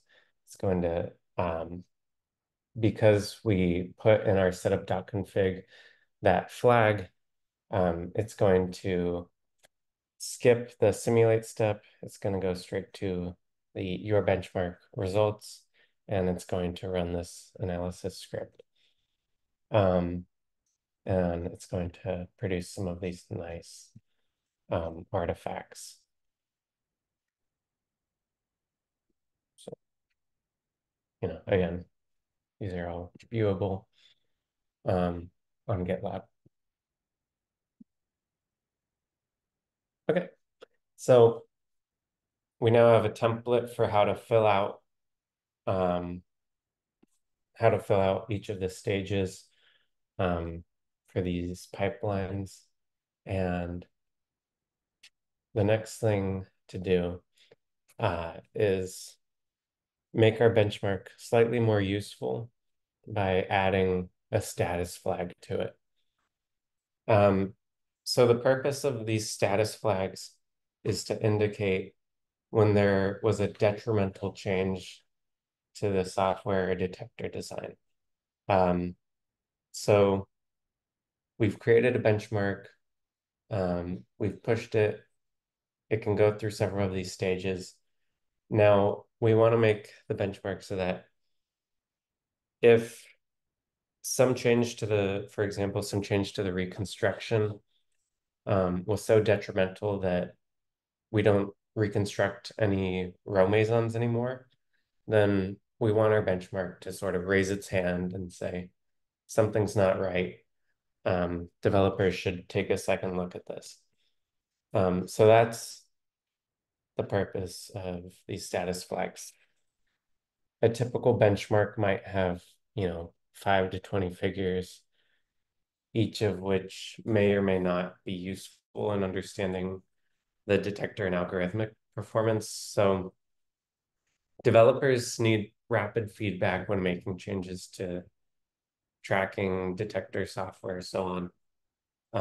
And they can't really be sorting through each of our plots and trying to figure out what it's showing and what it should be. So as a benchmark developer, the way that you can design this into your benchmark is with a status flag. So these can be binary pass-fail flags, which are summarized at the end of a pipeline. And again, these allow developers to identify detrimental changes that they may have made in any given change to the EIC software environment.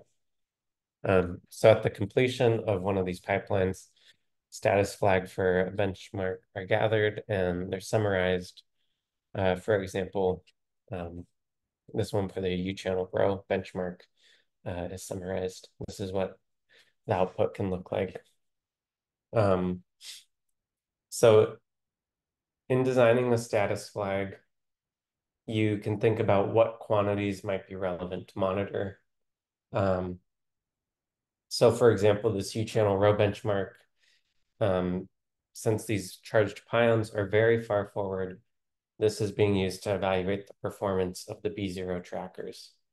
So this benchmark has a status flag assigned to the efficiency of row reconstruction within the B0. So that's that plot of the row reconstruction for events in which both charged pions are comfortably within the acceptance of the B0. I wanted this benchmark to raise a flag that if both charged pions should be within the B0 acceptance, and yet the efficiency of row reconstruction drops below 90%, then that indicates that there's something wrong. There's been some notable degradation of the performance of far forward tracking or detector design because I had observed that number to be around 95% previously. So that's just an example. Depending on your benchmark, you might be setting a status flag on the mass width of reconstructed particle, maybe on the reconstructed momentum resolution or energy resolution in a calorimeter. Anything that you think would be important to your benchmark's performance, you can add a status flag for, as long as you're able to quantify it. One thing to keep in mind, though, is that if a status flag is raised too often, it stops being alarming to developers. So you want to leave some pretty good wiggle room and check in on these benchmarks every so often. If your benchmark is consistently, if I had set this to, 94% and suddenly it's at 93% and it's being flagged every time, but that's not a serious problem, people aren't going to pay attention. So just make sure that you're monitoring that and it's a relevant threshold that's not too easy to break. Okay, so with all that context, let's now add a status flag. So we can first define a function to set the benchmark status. So in this example, I'm adding this function to the plotting macro. So let's open that.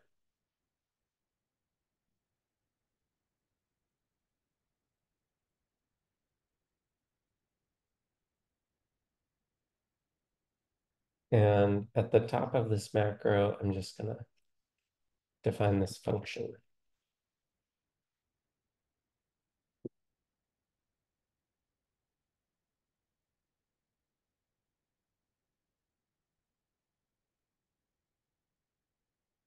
And in order to make this work, we also have to include this extra header.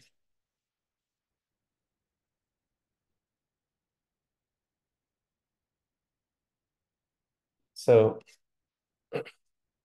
what this is doing is we're giving a name to this title, um, a short description, um, a little thing about what quantity this is. So this is an efficiency.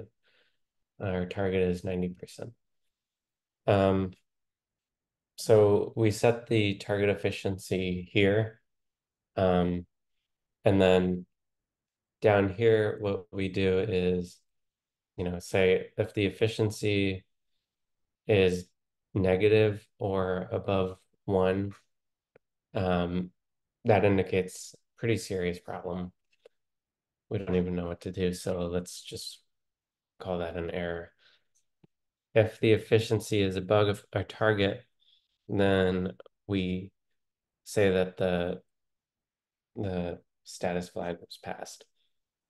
If if it fails the target, if it's below the target, then we say that the test failed. Then we write the test output to this u row efficiency.json file. So these status flags are always going to be stored. The output of them are always going to be stored in these JSON files. So in your benchmark output directory, you can have a JSON file similar to this one, where that's stored. So, okay, so we defined that function. It takes the efficiency as an argument. So now in the actual plotting macro, let's add these few lines. Let's do it at the end. Um,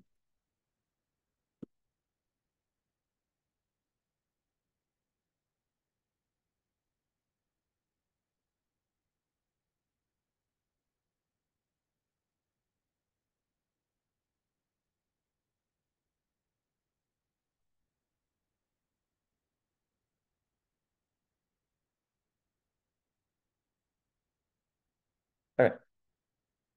So what we're doing now is just saying um, for our histogram that we defined with the row reconstruction mass for those charged pions, which should be within the B0 acceptance, we find the lower and upper bins of that histogram over which we want to integrate. So we're integrating over masses from 0.6 to 1. And we're defining a reconstruction efficiency as the ratio of the reconstructed integral over that range over the Monte Carlo level integral over that range. And then finally, we call that set bench status function that we defined above, and we pass it that reconstruction efficiency. So now every time the plotting macro is run, it'll generate that JSON file with the contents of that status flag. We're not quite done though. So in order to propagate that flag through the pipelines, we also need to create a top-level JSON file in our benchmark that collects all status flags for our benchmark. So you can have multiple status flags in your benchmark, and at the end of the pipeline, these will all be summarized in this benchmark.json. So inside, let's go to benchmarks, your benchmark, and then create this benchmark.json file. And for the contents, we'll just copy this.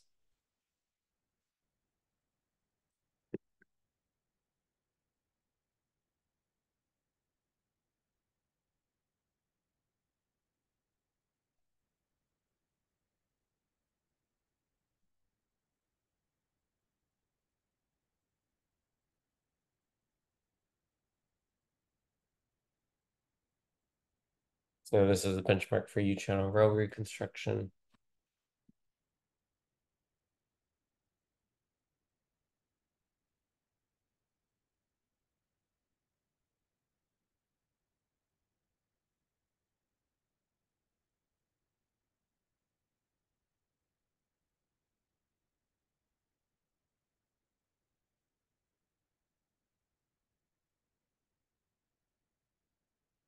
Right.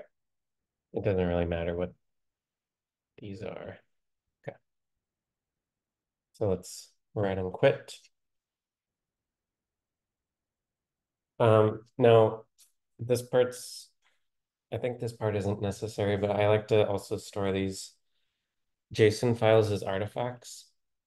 So in order to do that, again, we need to copy them over to the results directory. So let's add a rule for that to the end of our um,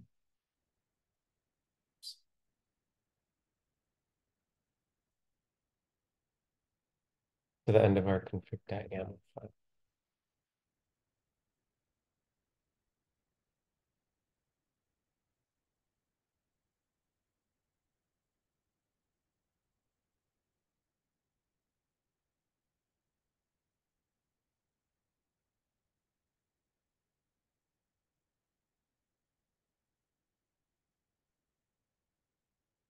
So now all I'm doing is copying that over to the results directory.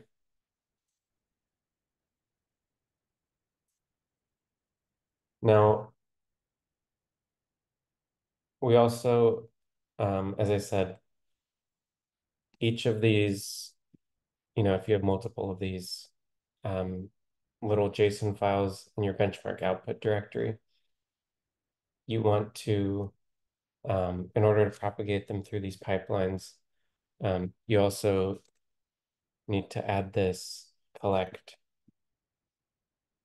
Oops.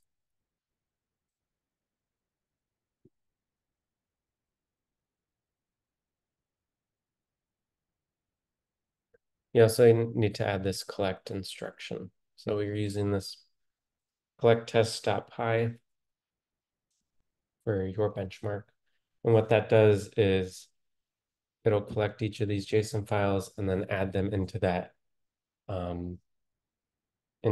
larger JSON file benchmark.json that we defined here.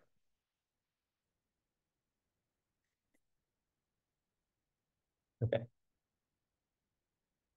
So we've added that. Now let's do git commit. Added a status flag. Shoot. Missed this part.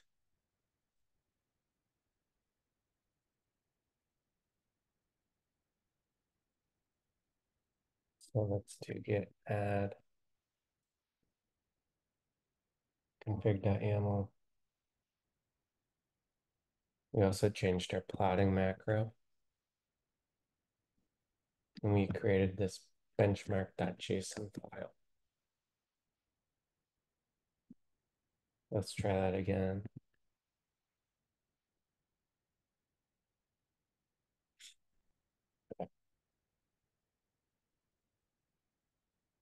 Now do git push origin. And then your pull request.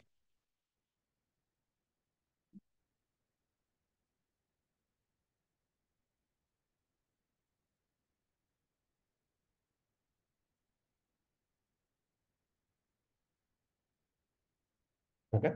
So we pushed it. And then now you can monitor the progress of that again on these pipelines. So now what we can do is use this example. So that'll take a while to finish. We can use this example pipeline to try to identify several places where that status flag is visible. So let's open that. I ran this yesterday. So again, the we added that status flag to the results stage. So let's go there. And you can see it right here. So the pass condition was passed. So it's visible there. It's also visible if we click on browse results for benchmark.json. Let's download that.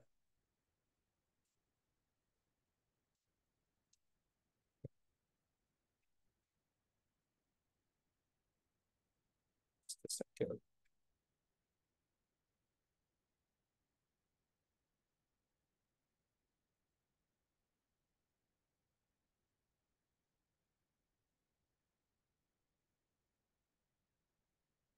Now, if we open up that downloaded your benchmark.json, we see this.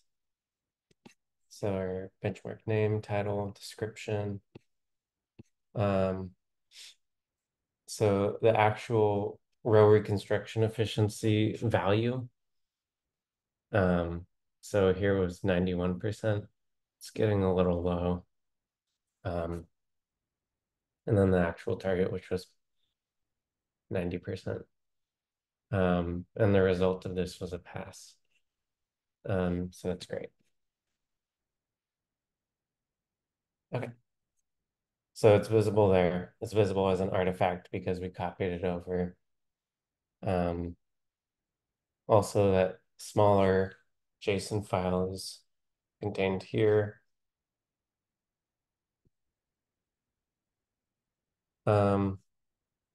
So that's all in this collect stage. Because we used that collect command, or that collect Python script, that status flag is actually propagated through the pipeline and summarized here under summary. We can see the results of each of the benchmarks status flags. So we see that the uChannel row benchmark passed the DIS benchmark. I guess it doesn't have a status flag. There are 0 tests. And then it summarizes that of all of these benchmarks, we got 1 pass, 0 failed. So this is just really useful information for developers, and that's sort of what that collect tests.py script does, is to make sure that the results of that benchmark flag are propagated through to this summary stage. Okay. So now that's the end of exercise 4. So let's go on to exercise 5. This one should be fairly quick. And the purpose of this exercise is just to discuss what makes useful figures, how can we make our benchmark useful to other analyzers via our figures, and what extra information can we add to our benchmark to make this more useful. So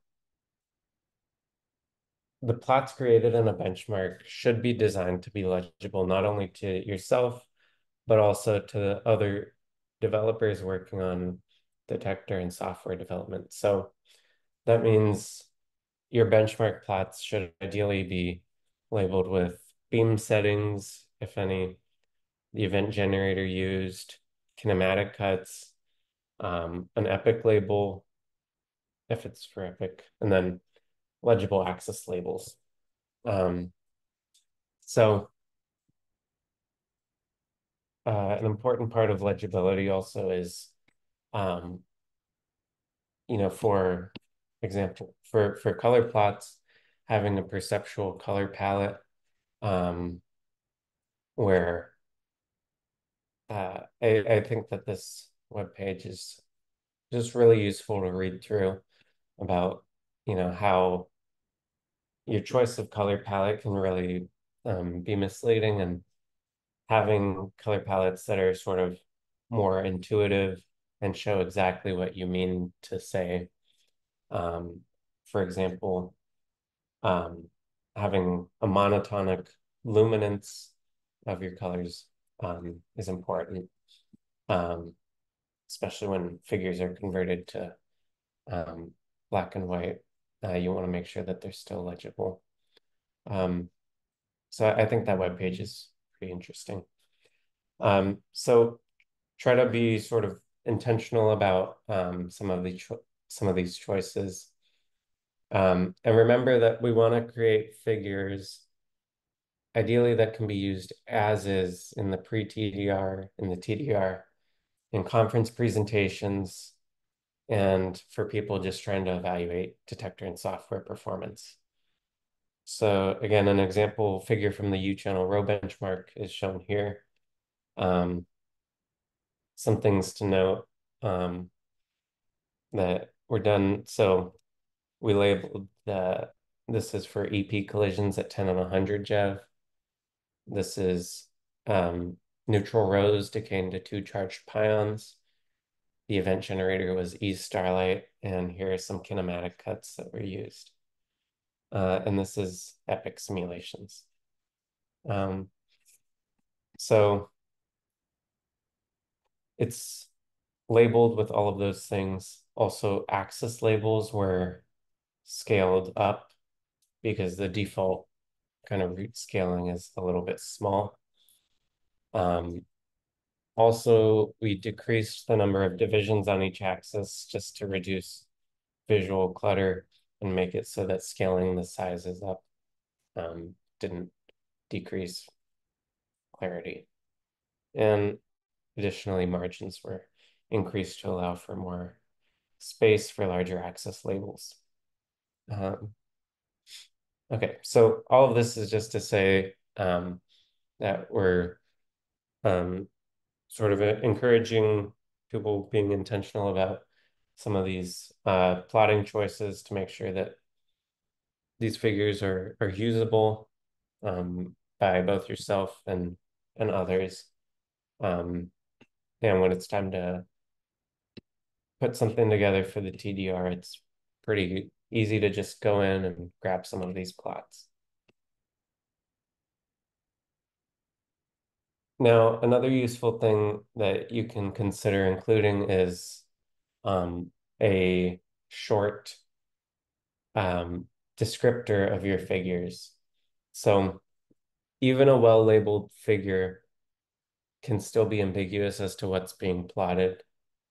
How you define efficiency may differ from another analyzer, for example, and you may not want to put like every little thing about how you define efficiency as a label in your figure, because that's too much.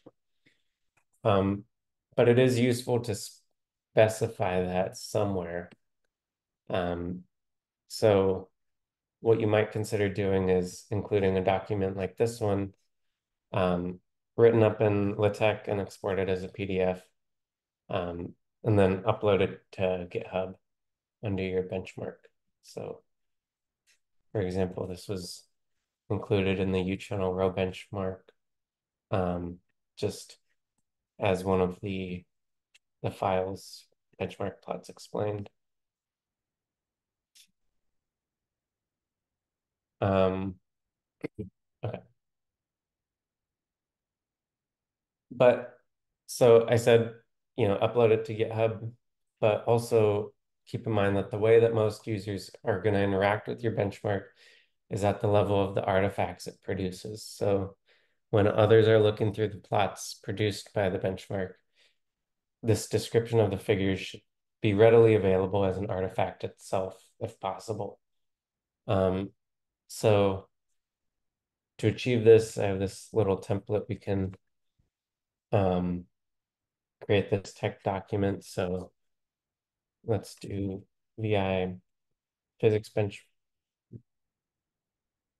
benchmarks, your benchmark, and create this bench.tech file.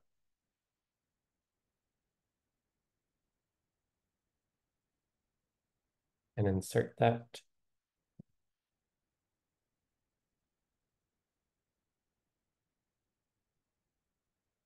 And then we also want to copy the contents of this benchmark class. So CLS. Let's create this bench.cls file at the same location.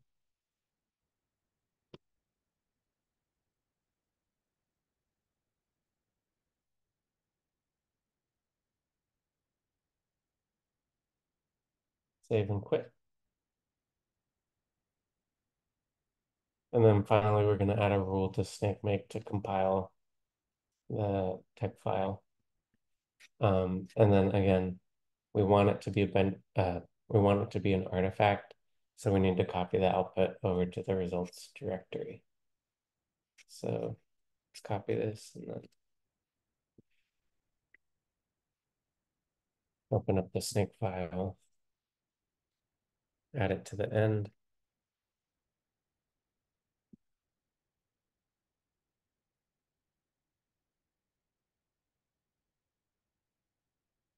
So here we're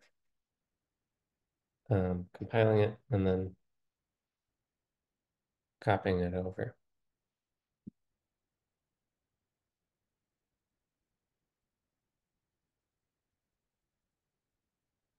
Now we want to make sure that that something is calling that new snakemake rule. So let's edit the config.yaml file.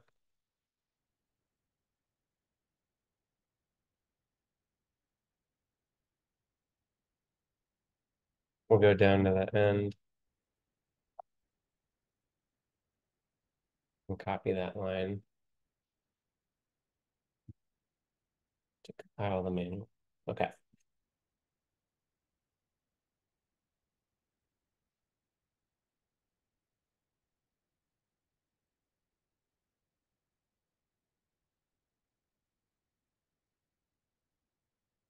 Okay, so let's do git add benchmarks, no benchmark, the updated snake file,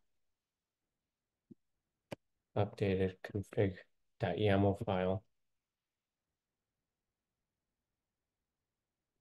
Also these bench.tech and bench.cls files.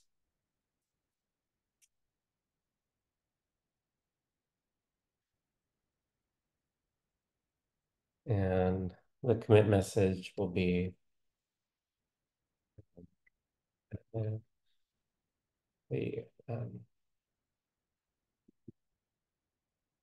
edit the plot explainer.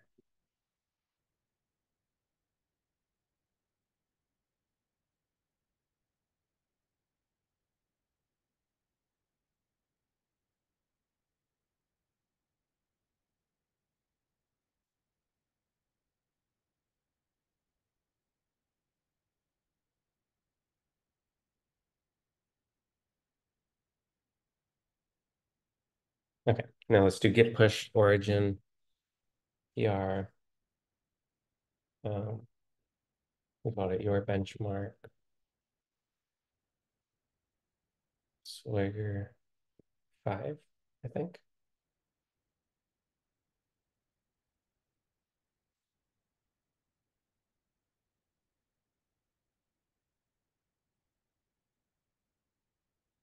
Okay.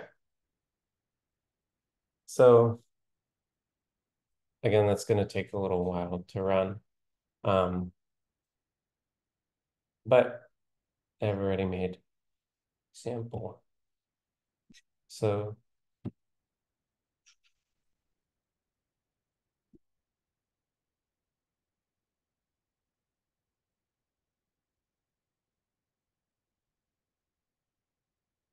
if we go to our pipelines, we click on Browse, click on Results, we can see a compiled bench.pdf. So your benchmark name, and then you can just fill in sort of what each of these artifacts is showing, the cuts that went into them, um, how efficiencies are defined. Yeah, all of the details that are a little bit too much to put as to include in the label in your plot.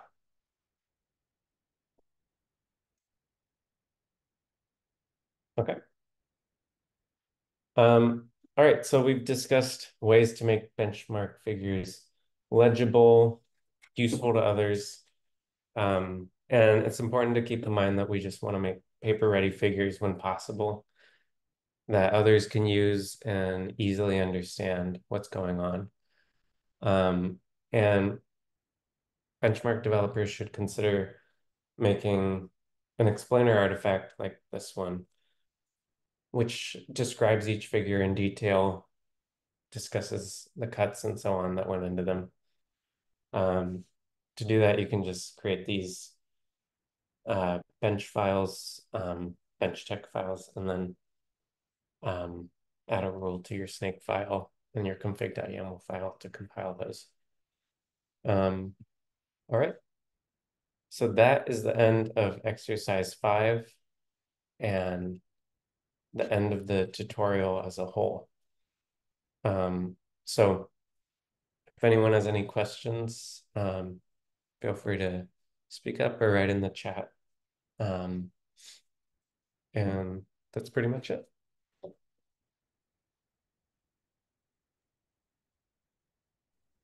Hello, can you hear my voice? Yes, Yeah, thank you for your tutorial today, and I'm very sorry for late join. no For problem. the for the part I missed, I will study referring to the recorded video. Uh, can I ask when will this recorded video to be uploaded on YouTube? I was told sometime next week. I see. Yeah, once it is uploaded, I will yeah, study the part-time is. If I have any question, is there anyone I can ask about it?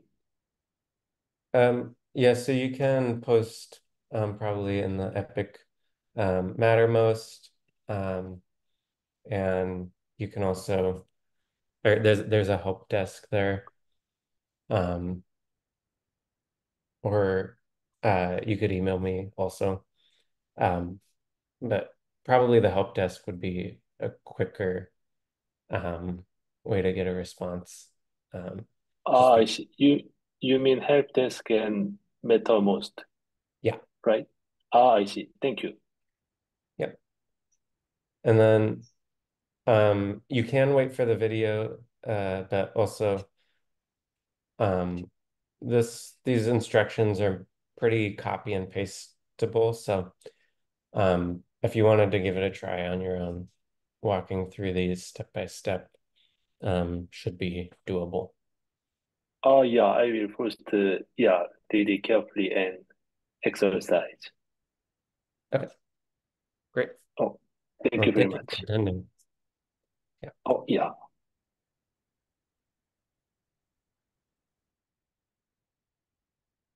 Okay, I'll stop sharing.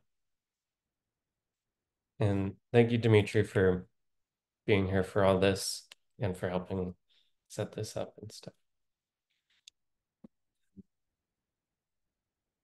We can stop the recording.